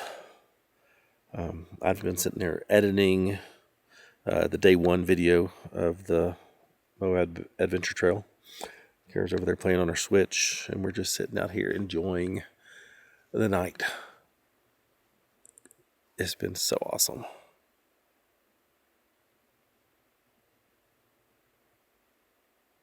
I mean, it's just silence. What's today your favorite day? What's today your favorite day?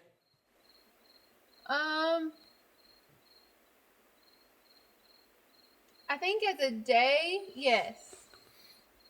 Like there's something about each day that I like. You liked Rose Garden Hill yesterday, didn't you? I did. Yeah. Yeah, and today I like all the rocks. Yeah. She just needs a full-blown rock crawling route to make her happy. That's why I came to Moab. Is what she needs.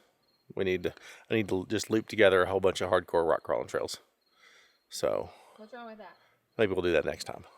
Figure out some sort of, camp at the end of Pritchett Canyon, then camp at the end behind the rocks, and camp at the end of Cane Creek.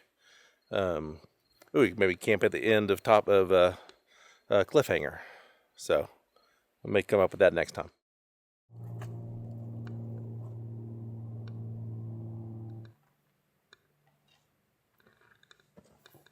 Well, good morning from the start of day, what is today? 4. Day 4 of the Moab Adventure Trail. We camped at this incredible campsite. This is I think the main, one of the main overlooks for chicken corners. The actual chicken corners is around the corner. And dogs, don't get dirty yet. Good grief, like herding cats. But we were a little nervous that there might be people may do chicken corners as a night ride, but no, this was just like the most peaceful place I think we've stayed so far. There was a little cricket up there in the rocks that made a little song throughout the night, which was really nice. The stars were incredible last night. Oh my gosh! Got up at 5 a.m. to take the dog's potty, and just the Milky Way was right there. So awesome. Kara said, "Do you want to get out and take a picture?" I was like, "Heck no, I want to go back to sleep." Do you see what's happening real quick? Chaos is happening.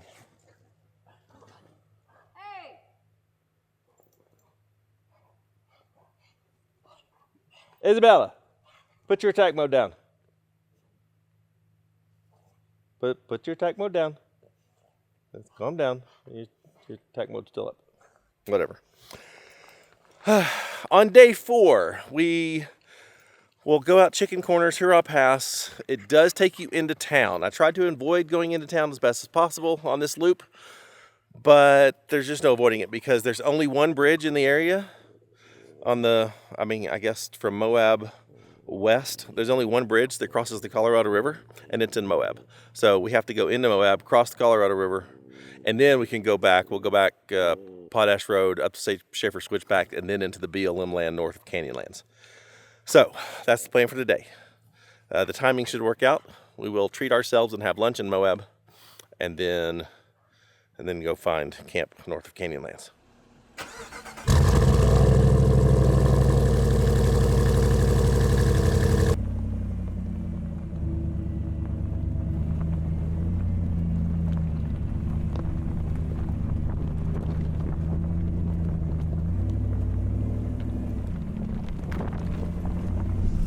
All right, we're off. I'd say Chicken Corners is one of the more just scenic, beautiful trails, highly accessible to any vehicle. Not really anything technical along it. But there are a lot of fun, kind of sandy sections that I think will be fun in the Gladiator. With the 5.7. I have been so impressed with this engine and just how it feels on the trails, how it's handling. It's been an absolute blast. It has been so much fun out here in Moab. Good morning from day 4. We are headed out of the campsite at Chicken Corners. At the end of Chicken Corners. It was a great sight, but there's something about in the desert when the sun comes up, you get up because those tents are hot. They become a sauna. It's been pretty fun actually. Like it's been a while since I've done any of the overlanding style stuff, and to be honest with you, I'm not much of an overlander. I don't love it. I love rock crawling, and I love having a base camp and going out each day to rock crawl. I love having Upton for that. And so Upton, getting back to Upton and then being able at the end of the day, knowing that we have that place, and then going out and wheeling all day, that's my jam. I love setting up and having camp around, every night, but I don't like having to move day to day to day. Like that just kind of feels exhausting, which you don't really have to. I guess you can stay at a place more than one day, but if you're married to my husband, which you're not, you don't do that very often. He doesn't sit still at all. He is constantly in motion, which that's fine. There's balance in a marriage, right?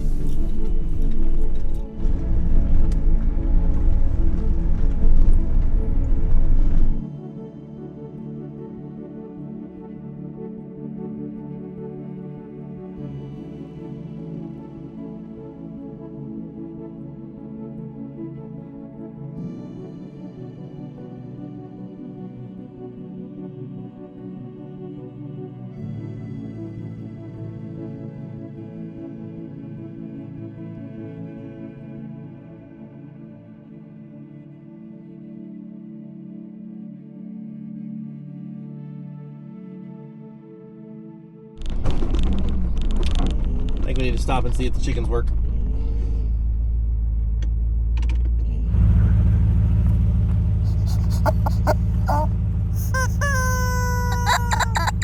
How's it going? Oh, there's a big one. Big one broken. Oh, that's like a new one. Oh, it didn't work. Lame.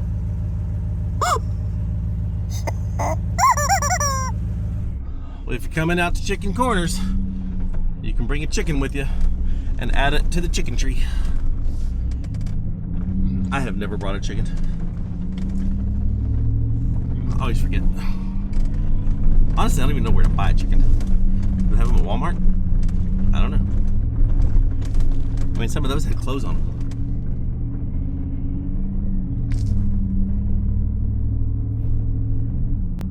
I forget just how many campsites are out here along chicken corners. There's a ton, and very few people come out here. I don't know if it's because it's one of the easier trails. I mean, you could easily, we could drive the Ross Monster out here, no problem. But it's not frequently used. At least not from a camping perspective. Maybe because it's so far from town. I don't know, I'm speculating. But it was a sweet place to camp last night, that's for sure.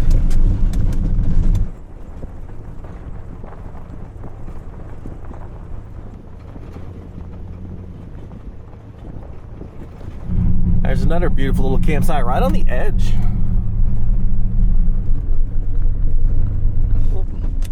And just a reminder that all of our GPS data, not just these that we do and share publicly, because those don't happen very often, but all of our GPS data from all of our trips are available to our Patreon supporters. And we literally could not do what we do and travel and make this content without them. So I am hugely, hugely appreciative of all of our patron supporters. And we've had quite a few that have become very, very dear friends for the years. There's several really cool, beautiful campsites down in that wash. Oh, hello, side by side.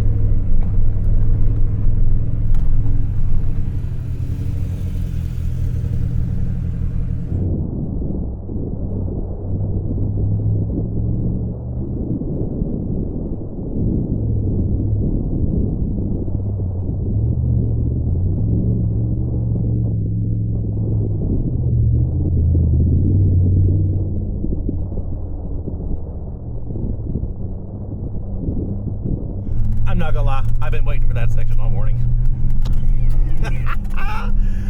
Oh my gosh, to have this engine with this suspension, it's so much fun.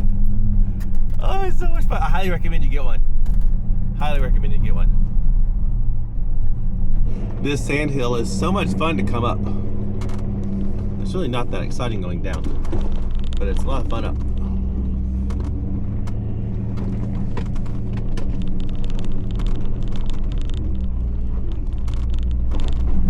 And I love this little section here.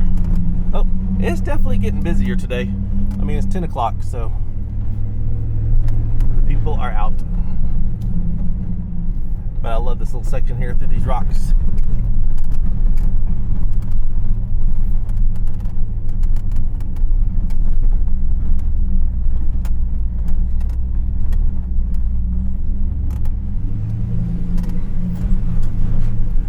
And back in the great wide open.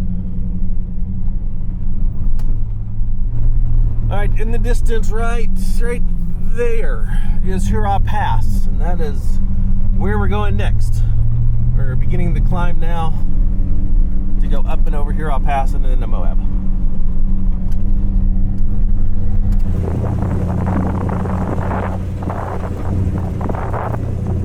There's this one little optional line. It's the only thing technical on chicken corners. Let's see if I can climb up this. My breakover angle is going to hurt me.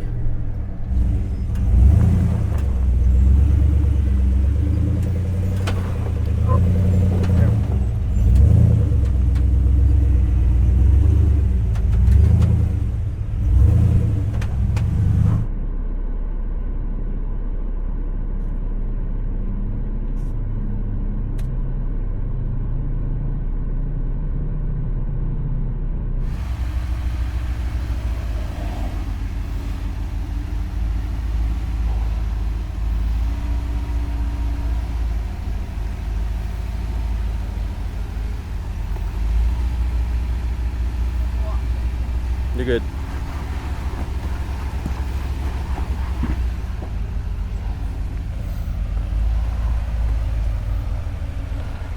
Well, that's a fun little It's a little obstacle to do.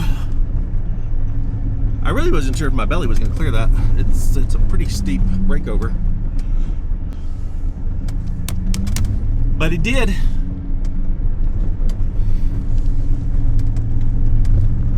It can bomb fast through the desert and it can rock crawl. Sully 2.0 is just a good all-around off-roader and camper.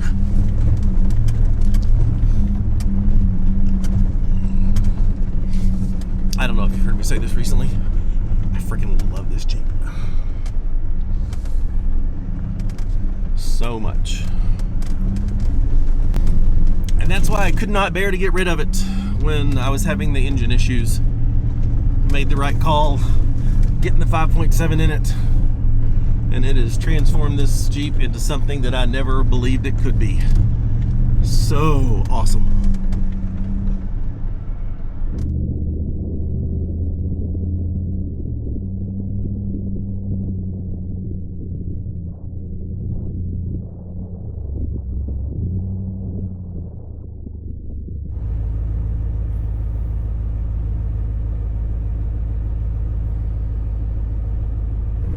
You can see the potash farm evaporation ponds in the distance.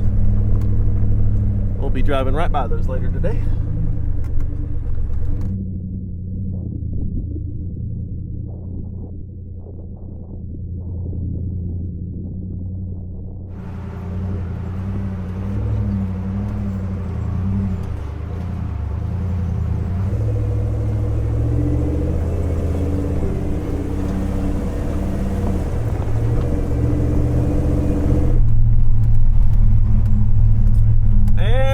To Hurrah Pass.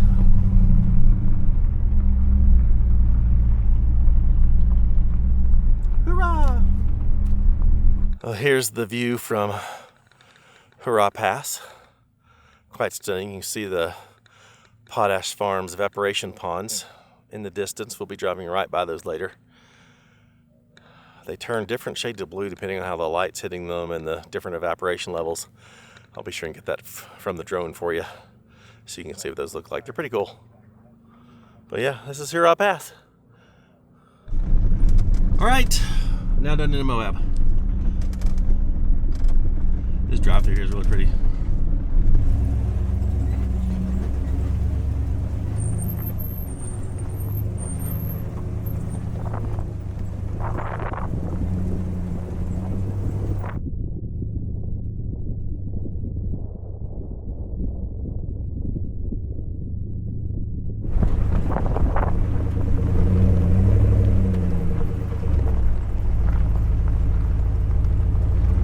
Alright, we're down off the mountain.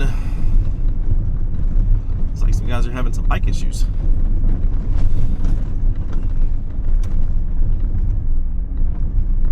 That's no fun.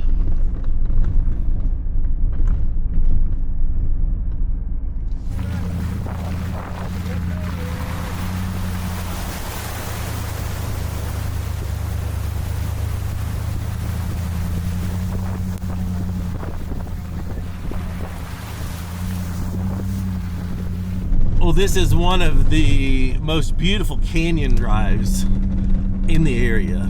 These just sandstone bluff lines towering over the road on both sides is just so cool.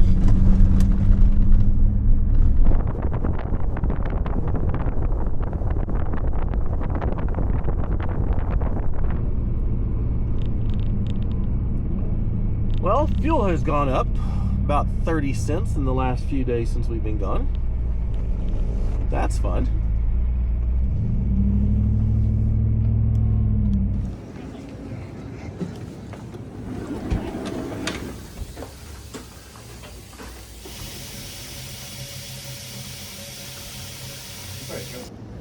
Awful.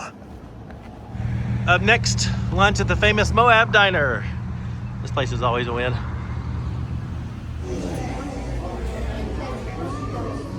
Now that's a good looking burger. Well, lunch was delicious. That burger was really good. I had some ice cream too. Really full. The timing of this stop and getting into Moab worked out perfectly today. So, nailed it for lunch.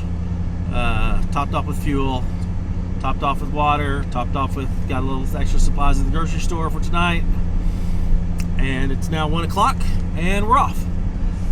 This area that we're going to, I think, has a lot of great camping. And it's not a real popular area of Moab, which is one of the reasons why I wanted to do that, to include that. So I'm anxious to see what we're going to find. I think it'll be great. Well, this is the main reason we had to come back into Moab for this route, because this is the only bridge that gets you across the Colorado River.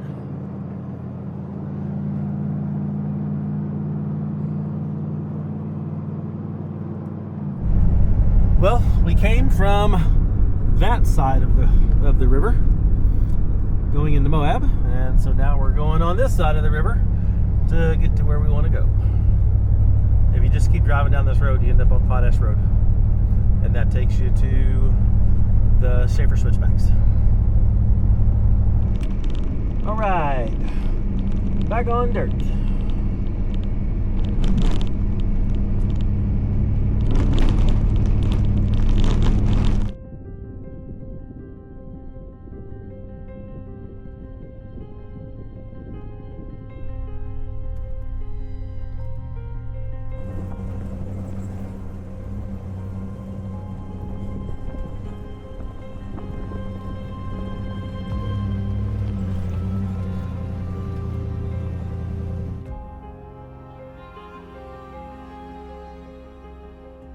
Well, those are the potash farms, or the potash evaporation ponds. I think that's fertilizer. I don't know. I'm not a potash expert. But they sure are pretty from the sky. I think the white stuff that we're driving by right now is, that's definitely salt, I think. But I think that's maybe ready to be harvested. I don't know. I may just be making something up.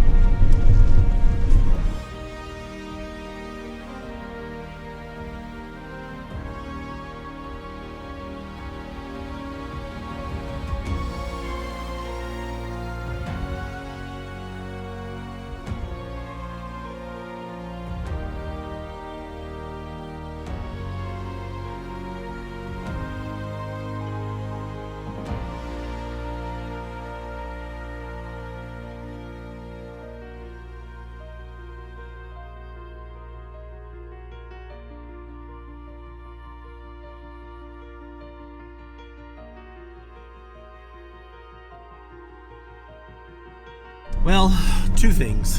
One, I know people have different opinions about the potash farms and the creation of the potash.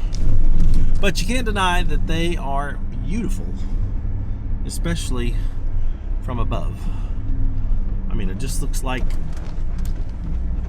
crazy turquoise, like Bahama Caribbean waters out there. It's crazy. And two, I got out to retrieve my drone, and holy crap, it's hot outside. I think today is the hottest day so far. And it's not supposed to be like this in March in Moab. It's supposed to be nice and cool this time of year. But no, not this time. Like spring and fall are the two times that I absolutely recommend coming to Moab. We've been here in the summer before, and it's just stupid. Running trails when it's 110 outside, don't recommend.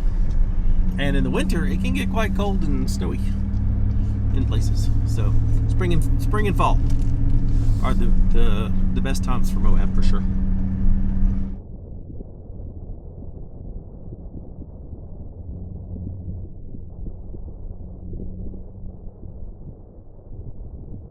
I love the contrast in terrains here. You got the big mud ball cliffs over here, and then you've got kind of grassy, well, it's kind of, I guess, grass-ish, green, sloped hillsides here.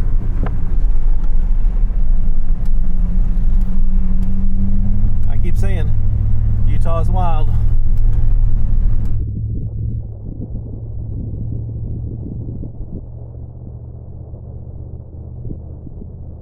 Welcome to Thelma and Louise Point.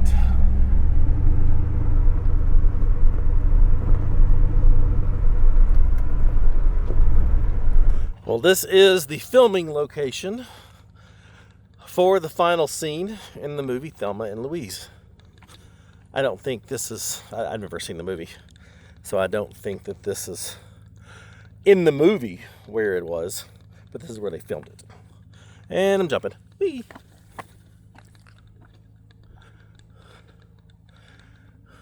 You gonna make it? No, my legs aren't as long as You wanna get down and come over?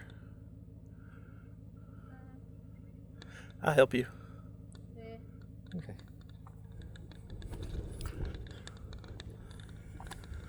But stellar views of the Colorado River.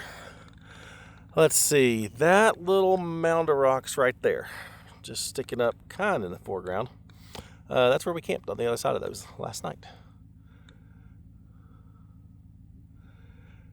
Those guys in the trailer across the way got there the same time we did. Looks like they're staying an extra night. God, this is beautiful. Got the LaSalle Mountains in the background. Wow. Well, there's a couple other overlooks. I mean, it's all overlooked in the same spot of the river. But sadly, on this side, there's no camping allowed, which sucks because there's some beautiful spots where I would think camping would be perfect. But the BLM says no, for reasons that they probably don't even know. Because those would be some epic places to camp. Very exposed to the sun and wind, but still, epic places to camp. Down here to the right, tucked into the bluff line. Epic place to camp, but no.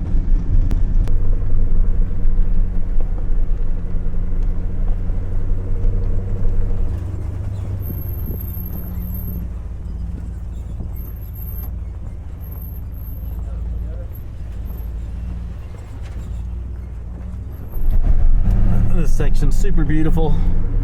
Drives right by this little horseshoe bend on the Colorado River.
Well, I couldn't fly the drone very far there because we are right next to the Canyonlands National Park border, and once we cross that, there's no more drone until we get out of the national park.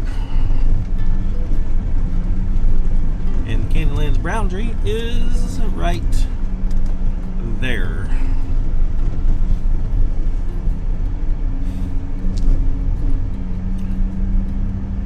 Now, why would they put up fencing in the little wash?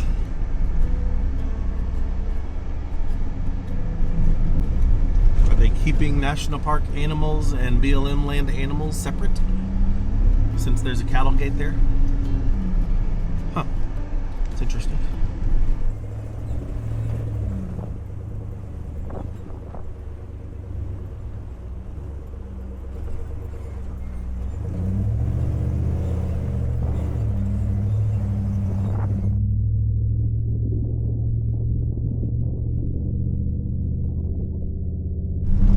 the priority for camp tonight, thanks dude, the priority for camp tonight is not epic views or anything like that. It is shade.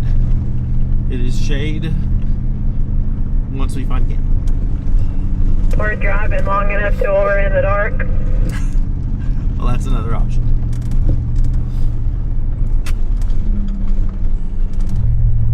We are approaching the infamous Schaefer switchbacks. I honestly don't know why people get so freaked out about them. I mean, once you've done Black Bear Pass, this is just a dirt road. There's a pretty big van coming. Okay, well, there's not quite enough room for a van.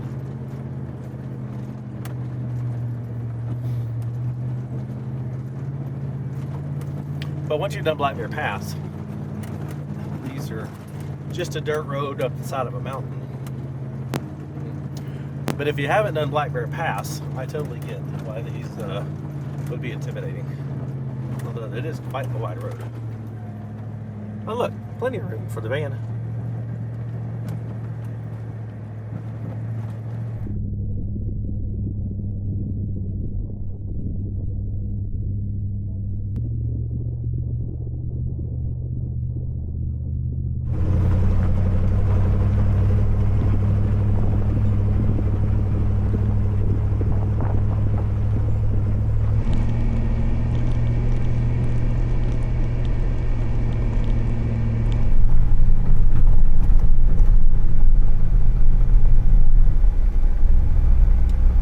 The views from here don't suck. Alright, we made it off of the Schaefer Trail. And now to head north to the BLM land. We won't be on highway long.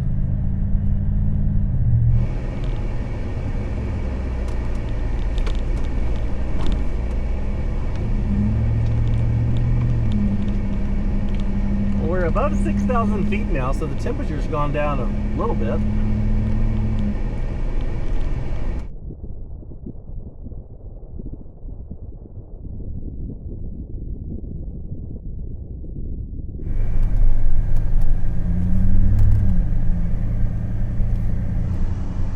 It's hecka windy and very dusty up here, but radically different terrain than what we've been on so far on the Moab Adventure Trail. Very, very different being up here. I guess we're on like some big plateau or something.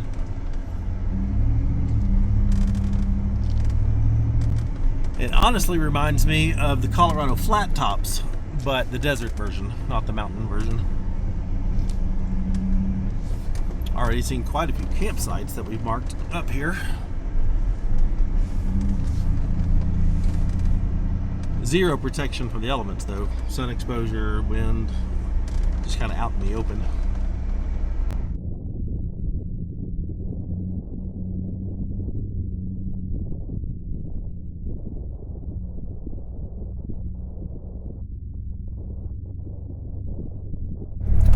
Alright, the terrain through here is getting a little more interesting. We are not just on a smooth dirt road anymore.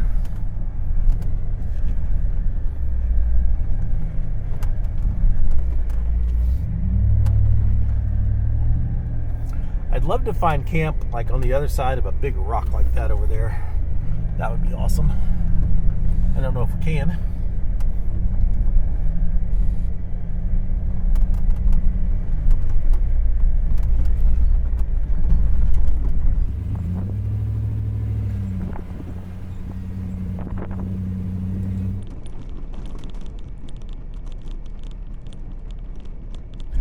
Well, unfortunately, there's no little offshoot trails that go and tuck into the big rock. That's a bummer. That would have been a cool little spot.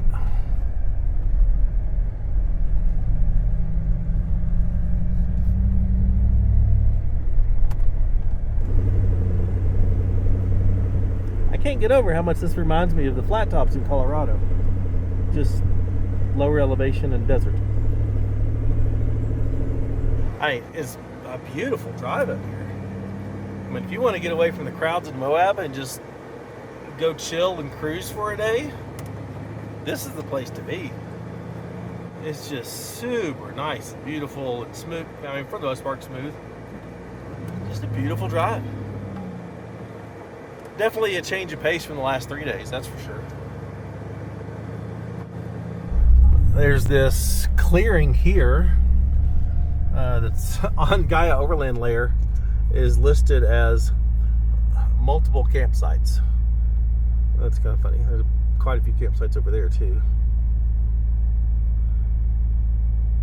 But pretty views from up here. Big firing there. I think we're gonna keep pushing on. I mean, we can make shade with the awning, so, but it's only 4:30. I'd like to at least go till 5.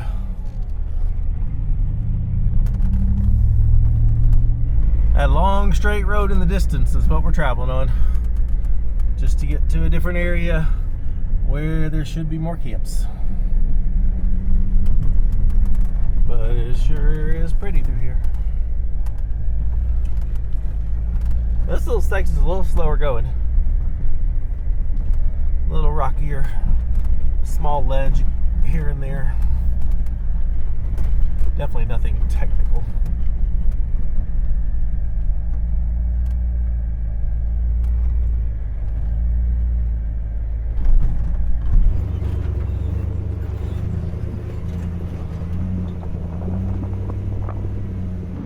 All right, we are on a major dirt road through here, and there's a marker that I put down last year, just a little bit ahead of us, that says tons of great campsites.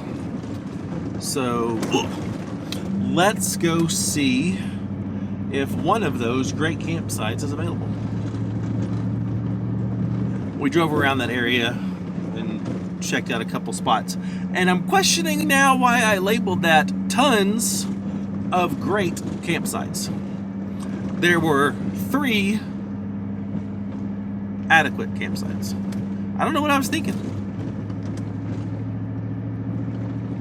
Like, I don't know why I labeled it that. A year later, I disagree with my assessment. Like, I'm gonna change my marker to 2 campsites.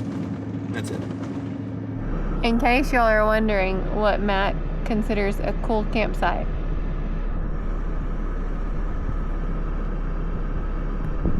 Just driving by off the road.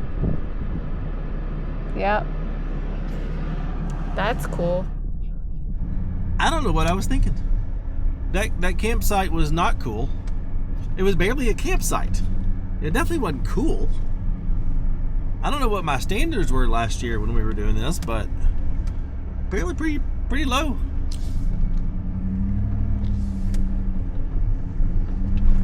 I don't know. Now we're just wandering.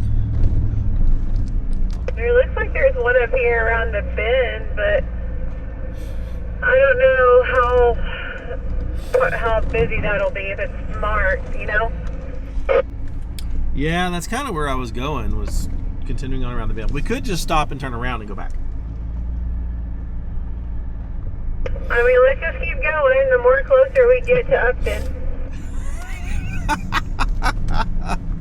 Kara's like, let's just go back to the Ross Monster and we can camp there tonight and then finish it up tomorrow.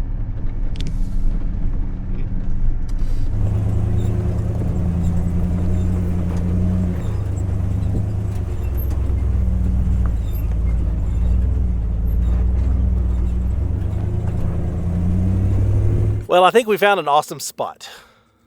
We are literally in kind of a little bowl. So it doesn't matter if, like, someone would have to drive literally right to here to be able to see us. I don't think that's going to happen. This is a sweet spot. And it's large. I like it. You like it? It's cool and great. This one is cool and great. And epic. That's And what I labeled it. is it? Great. I feel like she's actually being hateful. No. Oh goodness. Oh goodness. I've been cooped up all day. It's time to play.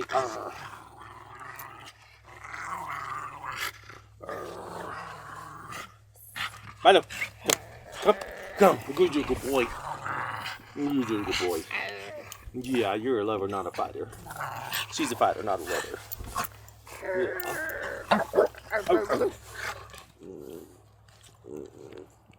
She doesn't share well.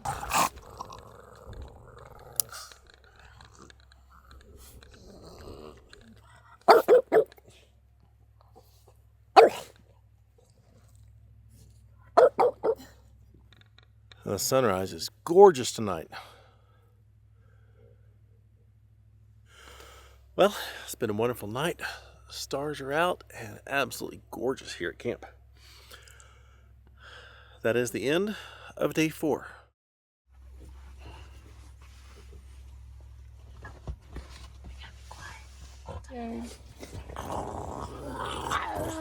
You pig this side.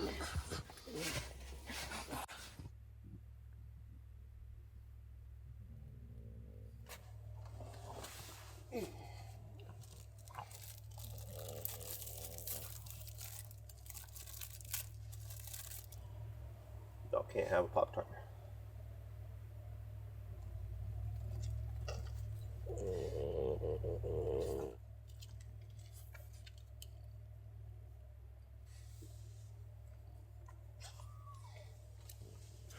Well, good morning from the final day of the Moab Adventure Trail, or the MAT.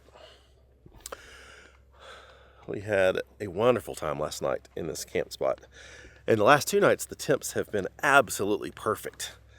There's rare moments when you can sleep up in your rooftop tent with all the windows open and just a light blanket, and it's just perfection. Kind of sad to be finishing the trail today, but also incredibly excited to get a shower, like a legit shower, and to try to find some of the paint that's buried under red dust and dirt on our Jeeps. Turns out spending 5 days in the Moab Desert, it's a little dusty. You get a little dirty. But the plan this morning is to continue on. There is one bluff line view of the Green River that I want to see if it's accessible, and eventually make it back to the highway. Should be a fairly short day today. I think we'll be finished noon, early afternoon at the latest. So it's another beautiful day, and I expect it to be a good one. You got an itch, bro?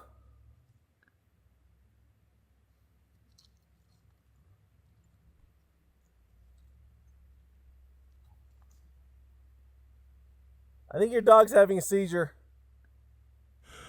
In addition to the Jeeps needing a serious bath, and the people needing a serious bath, the dogs need a serious bath. I swear.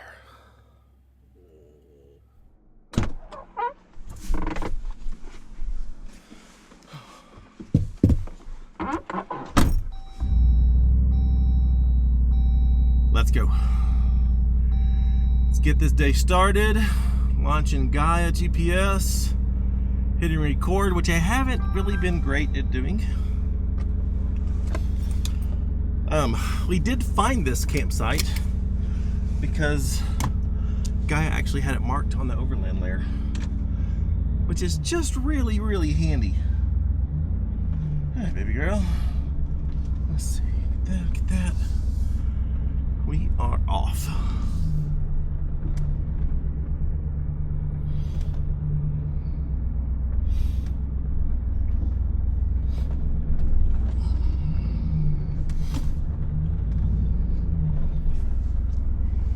It is the final day of the Moab Adventure Trail, and Matt said that we are going to see an amazing bluff line, he hopes. I'm a little nervous because yesterday's campsites that were marked cool and great were not. So I'm skeptical to this bluff line that he calls amazing. But we're on our way there, and it's going to be a great day. It's a beautiful day here in Moab. And then we're going to make our way back to the Ross Monster and back into town, which will be the end of the Moab Adventure Trail. I have really enjoyed doing this with him. It's been fun. And some days were a little bit more challenging than others, and that's okay. It basically took you to places that, you know, did not on typical trails in Moab, and so that's the whole goal of this trip. So yeah, super awesome to see him doing things like this.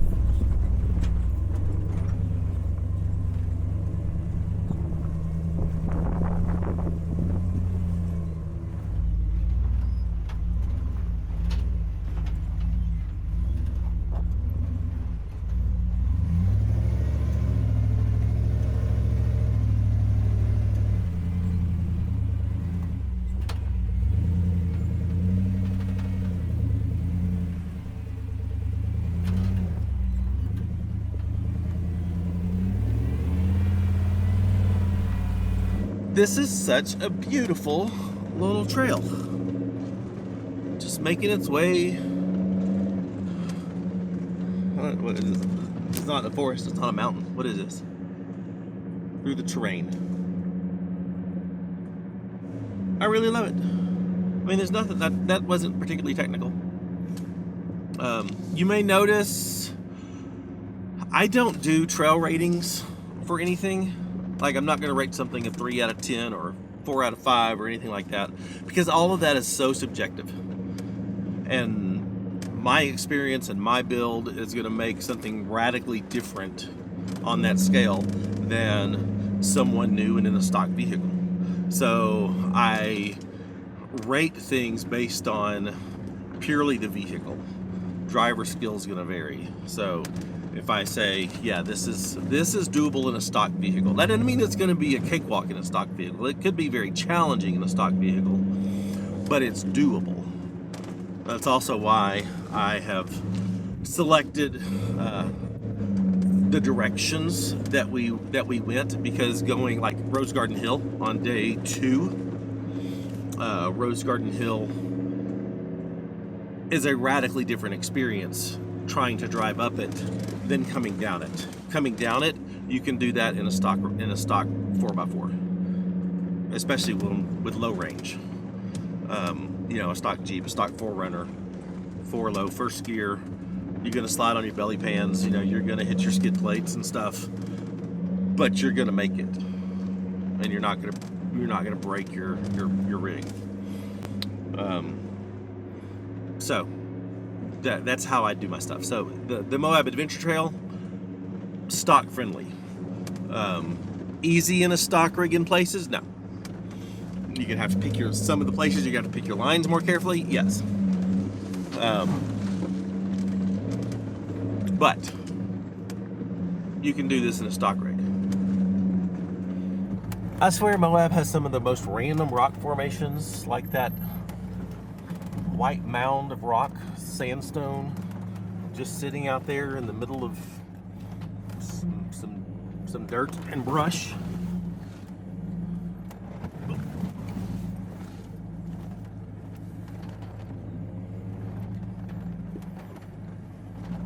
There's more over here to the left. It's just so random, and it's so cool, and it's so alien-like, and there's no place else like it on the planet that I know of.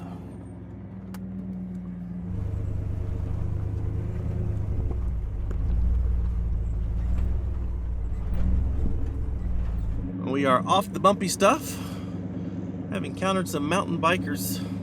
The mountain bikers out here, they're a whole different level.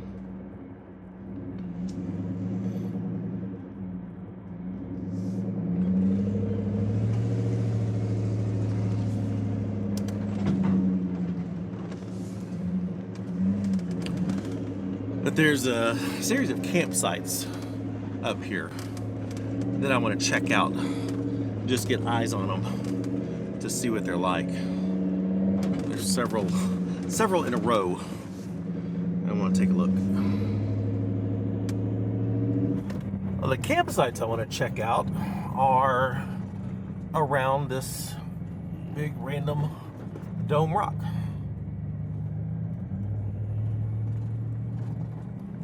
That's cool.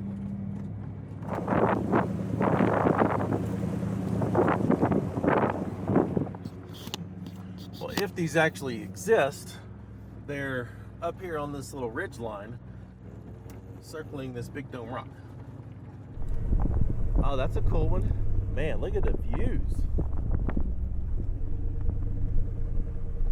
That way, and that way, and all around. Wow. There's another one with a nice little tree. That's another cool one. So far, these are all checking out. These are all in the Guy Overland layer. There's one more and a circle down here at the end. Making our way around this loop. Where is this campsite? Oh, right there. Right there in front.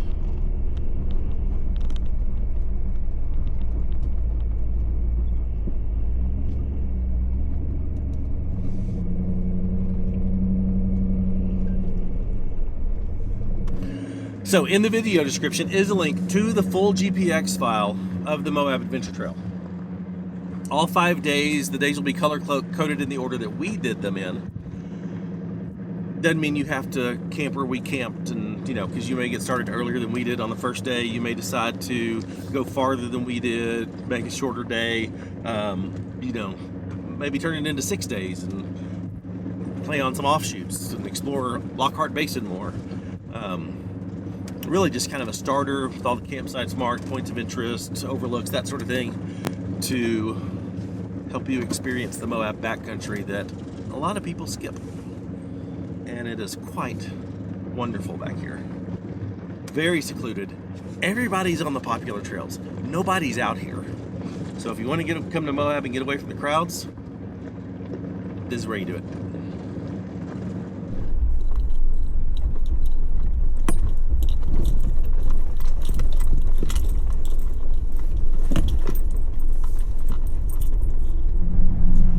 I think as far as roads go, these are my favorite roads. Smooth, 2-track, a little sandy. You get some speed on them if you wanna.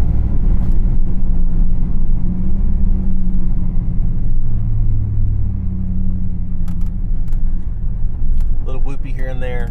They're just a lot of fun.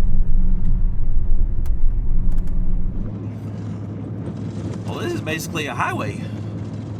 I've been on interstates rougher than this. But heading down here just a little ways, and then we're going to cut back across and head north again.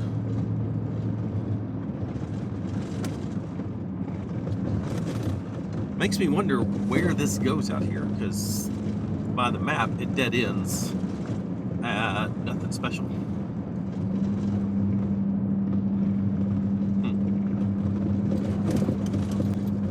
Alrighty, let's see where this goes.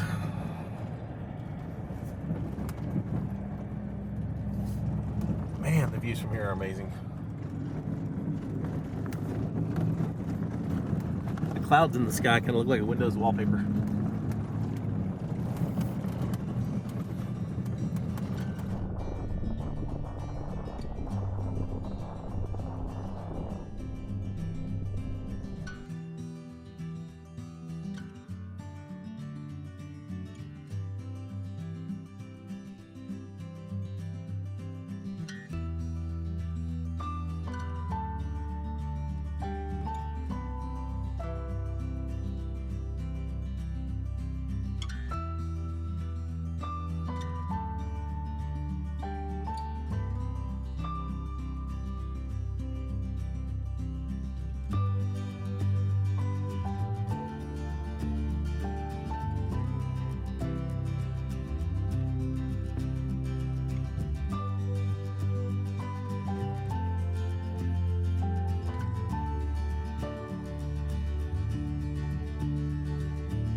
Man, this area is absolutely beautiful. With all these slick rock mounds and all the little bushes and whatever these other bushes are. Like, this is just some really cool terrain. The trail's got some fun spots in it. It's got these nice fast 2-track areas and then some little rocky ledges here and there. I am loving this. Like, it's not hard by any means. It's just beautiful and fun.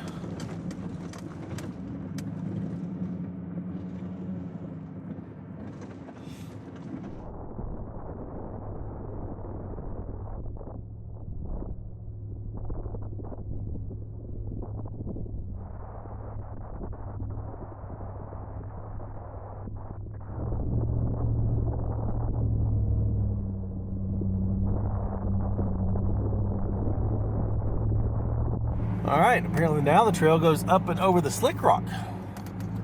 Huh.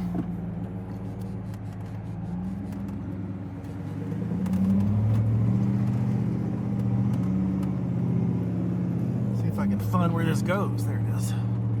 Wasn't expecting this out here. This is awesome.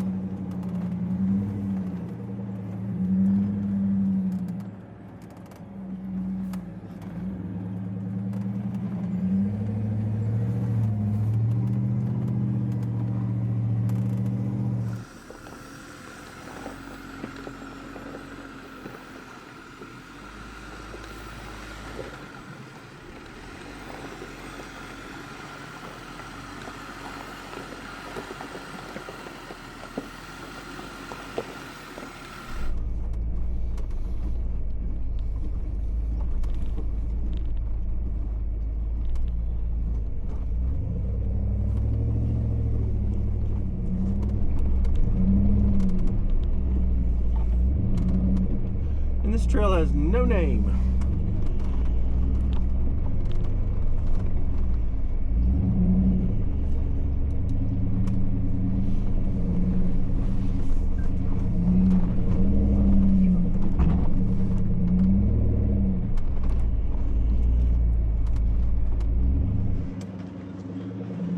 Finding this trail out here may be the highlight. Well, Rose Garden Hill was pretty awesome. But finding this trail was definitely one of the highlights of doing the Moab Adventure Loop. Or, excuse me, Moab Adventure Trail.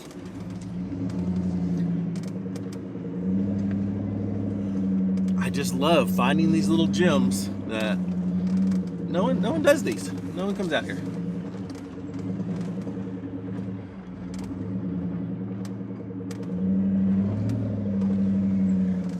Let's see, where does this go? Nope, it goes up. Sweet.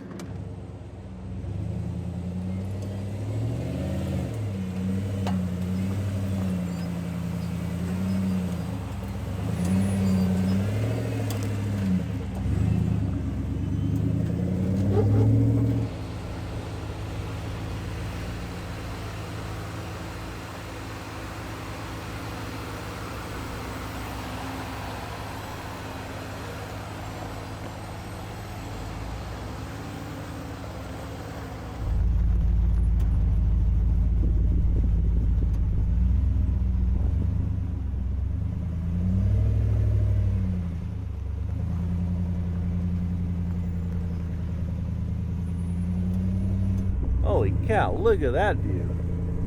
It's like we got transported over to Hell's Revenge or something. Or Poison Spider. This is incredible.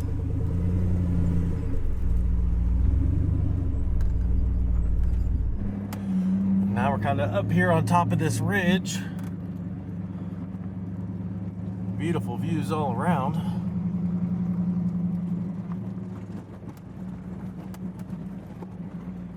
Man, this has turned into something special.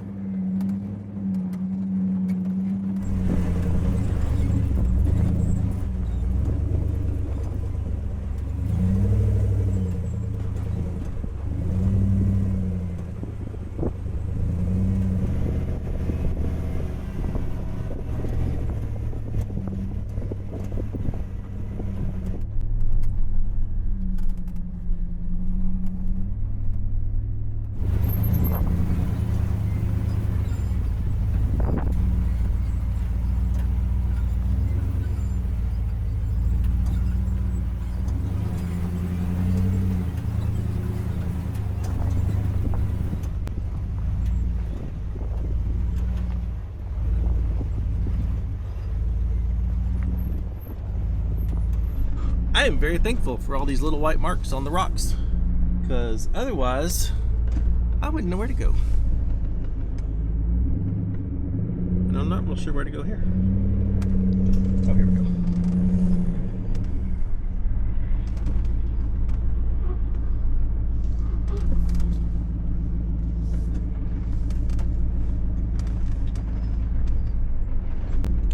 Okay, this trail today is really surprising me. I did not expect this at all. I expected us to go to Bluffline, follow the roads like we did, and it not be that big of a deal.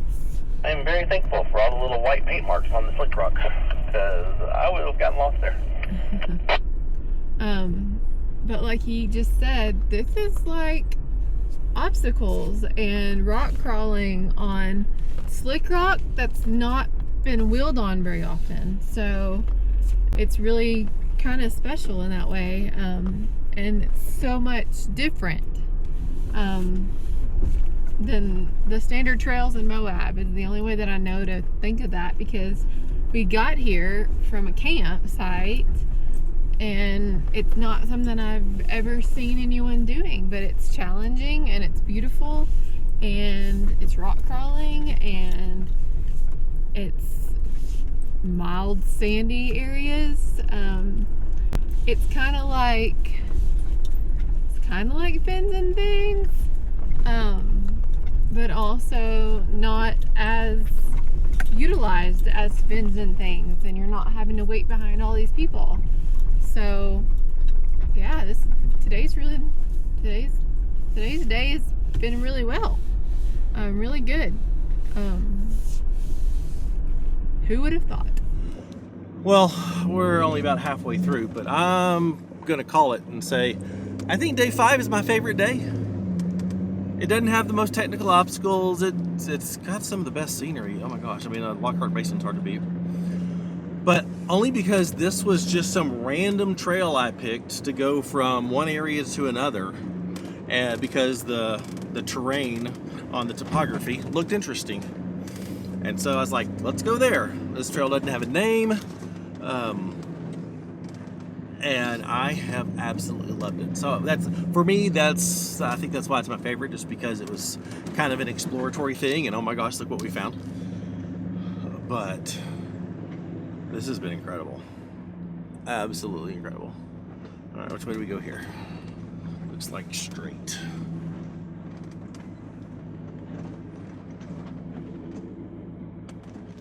Secret Spire. I just saw a BLM map. This may be called Secret Spire. The trails we've seen along it, like this one right here in front of us, say SS. So this little BLM map that you can't read from your angle says Secret Spire on it. So that's got to be the SS. But I mean, how many times have you heard anybody going, "Oh, I'm going to Moab. I'm going to run Secret Spire"? Never. Like ever. Yeah, it has to be.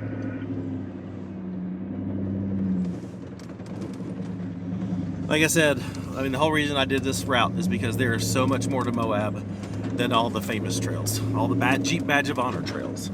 There's so much more out here to explore and discover and experience, and it's all amazing.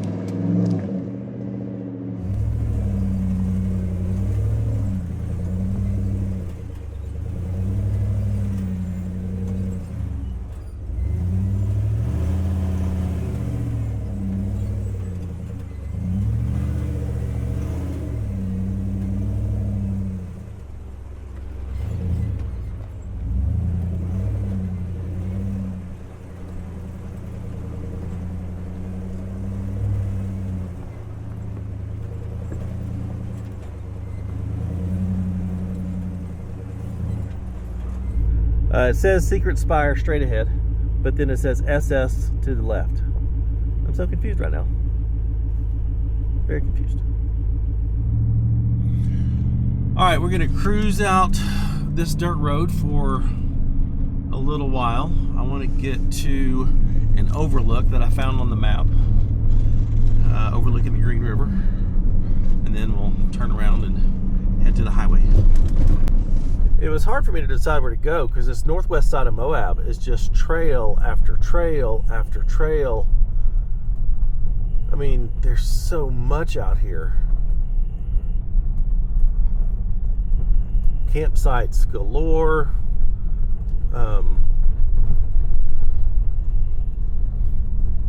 I had a hard time, but I think we definitely scored a win for today. Oh, this looks way fun.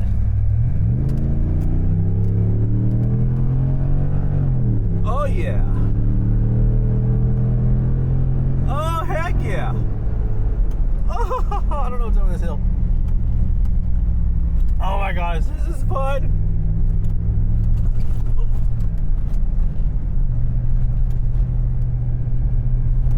I'm doing 50 on a dirt road, and it's just smooth and effortless and so much fun.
Oh, that was awesome.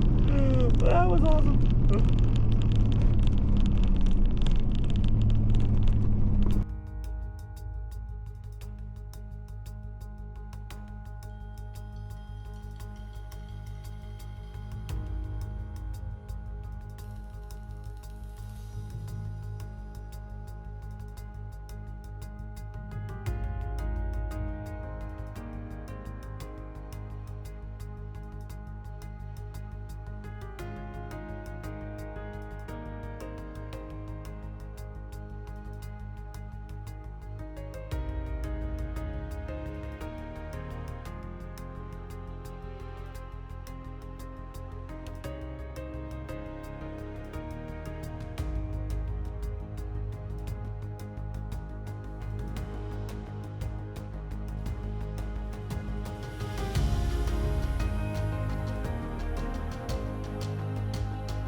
Well, this is one killer campsite.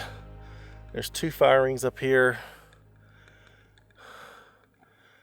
Just right in this horseshoe on the Green River. Now, this looks like people have clearly driven up this. I don't think you should.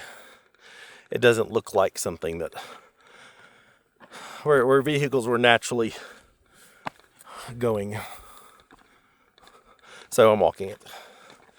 I do actually care about the example that we set in our videos, and it may be perfectly fine, but the last thing I want to do is do it, release the video, show that as the example, and then find out that you're not supposed to. So playing it safe. It's so cool that you're actually below that bluff line.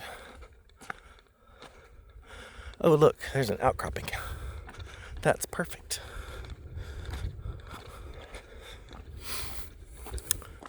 There's a little jump. Kara's not here to tell me no. So, here we go. 1, 2, 3. Made it. Didn't die.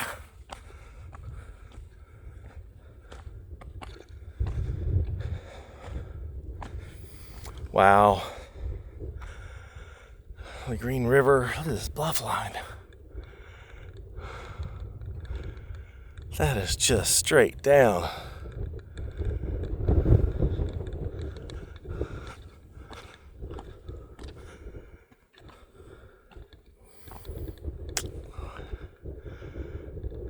This is incredible. Well, I think this seals the deal for day 5 being my favorite. This is just such a cool spot. And again, very few people come out here to soak it in. And a couple years ago, BLM closed off a lot of camping along the rim of the Green River. This is one of the areas that they left open. So the place where we went last year at the end of Hell Roaring Rim, I don't think you're supposed to camp there anymore, because I don't think that's an official designated campsite now. So, but this is pretty darn awesome. What a day. Yeah, looking at it now. Once you're up here, like if you did drive up here, there's nowhere to go. You can see some people have drugged something over there, but there's nowhere to go up here.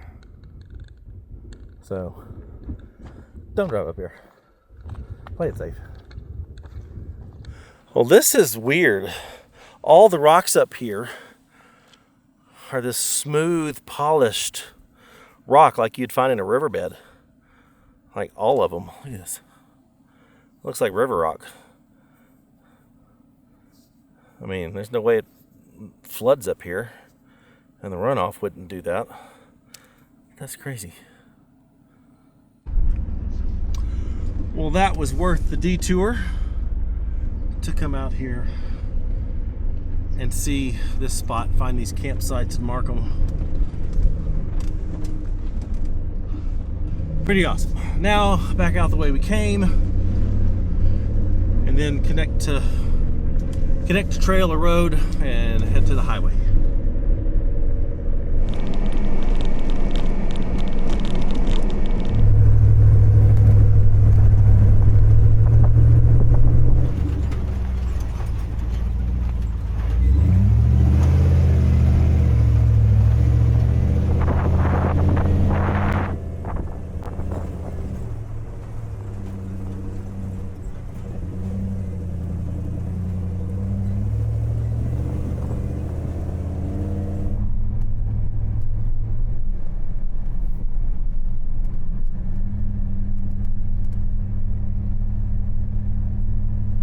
We have made it back to Tombstone Butte, and we'll continue on.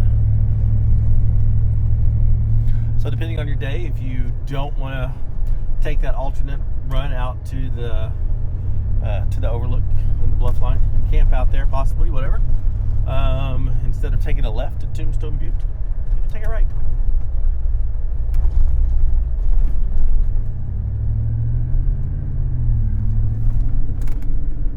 It's a big butte. It's a butte of a butte. I love these fast sandy roads. They're so smooth and fun. Let's see. Jump the cattle gate. Whee!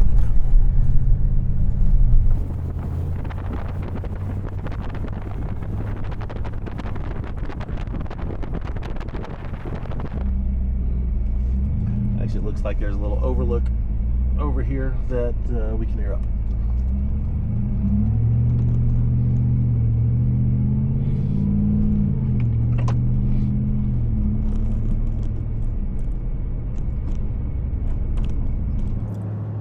And we're back on highway and about to connect to 191, where the route will officially end. Well, today was an incredible day. I think it definitely surprised me.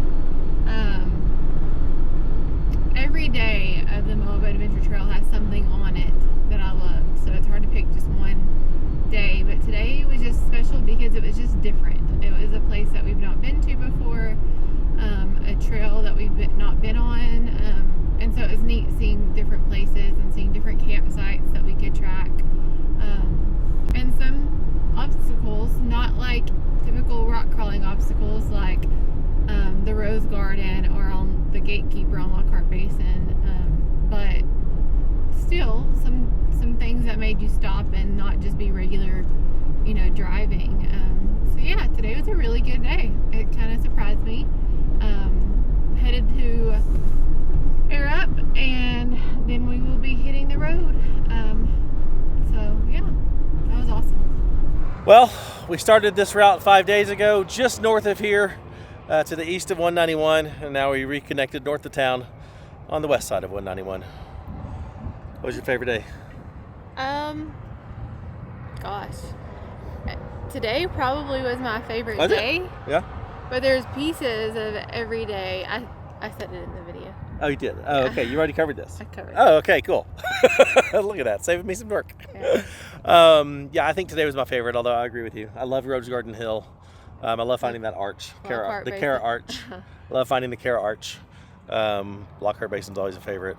Great camp spots we found. Oh yeah. Oh my gosh. Yeah, so many. So many. And so many still unexplored places. Oh, did you look at the map up there? Yeah. Like just this area alone Yeah. is massive. But pick that last day, and then you can just cruise around that one day. Yeah, for real. Let's wait for the semi to go by. Engine braking. If you decide to do the Moab Adventure Trail and complete all 5 days, there is a badge offered from All Roads Taken. At this point, we don't know exactly what it looks like. But Are you by the gonna time do this all video 5 is, days? Do they have to do all 5 days? I'll let that be up to their That's up to integrity. you. That's up to their character and integrity. I can't control it.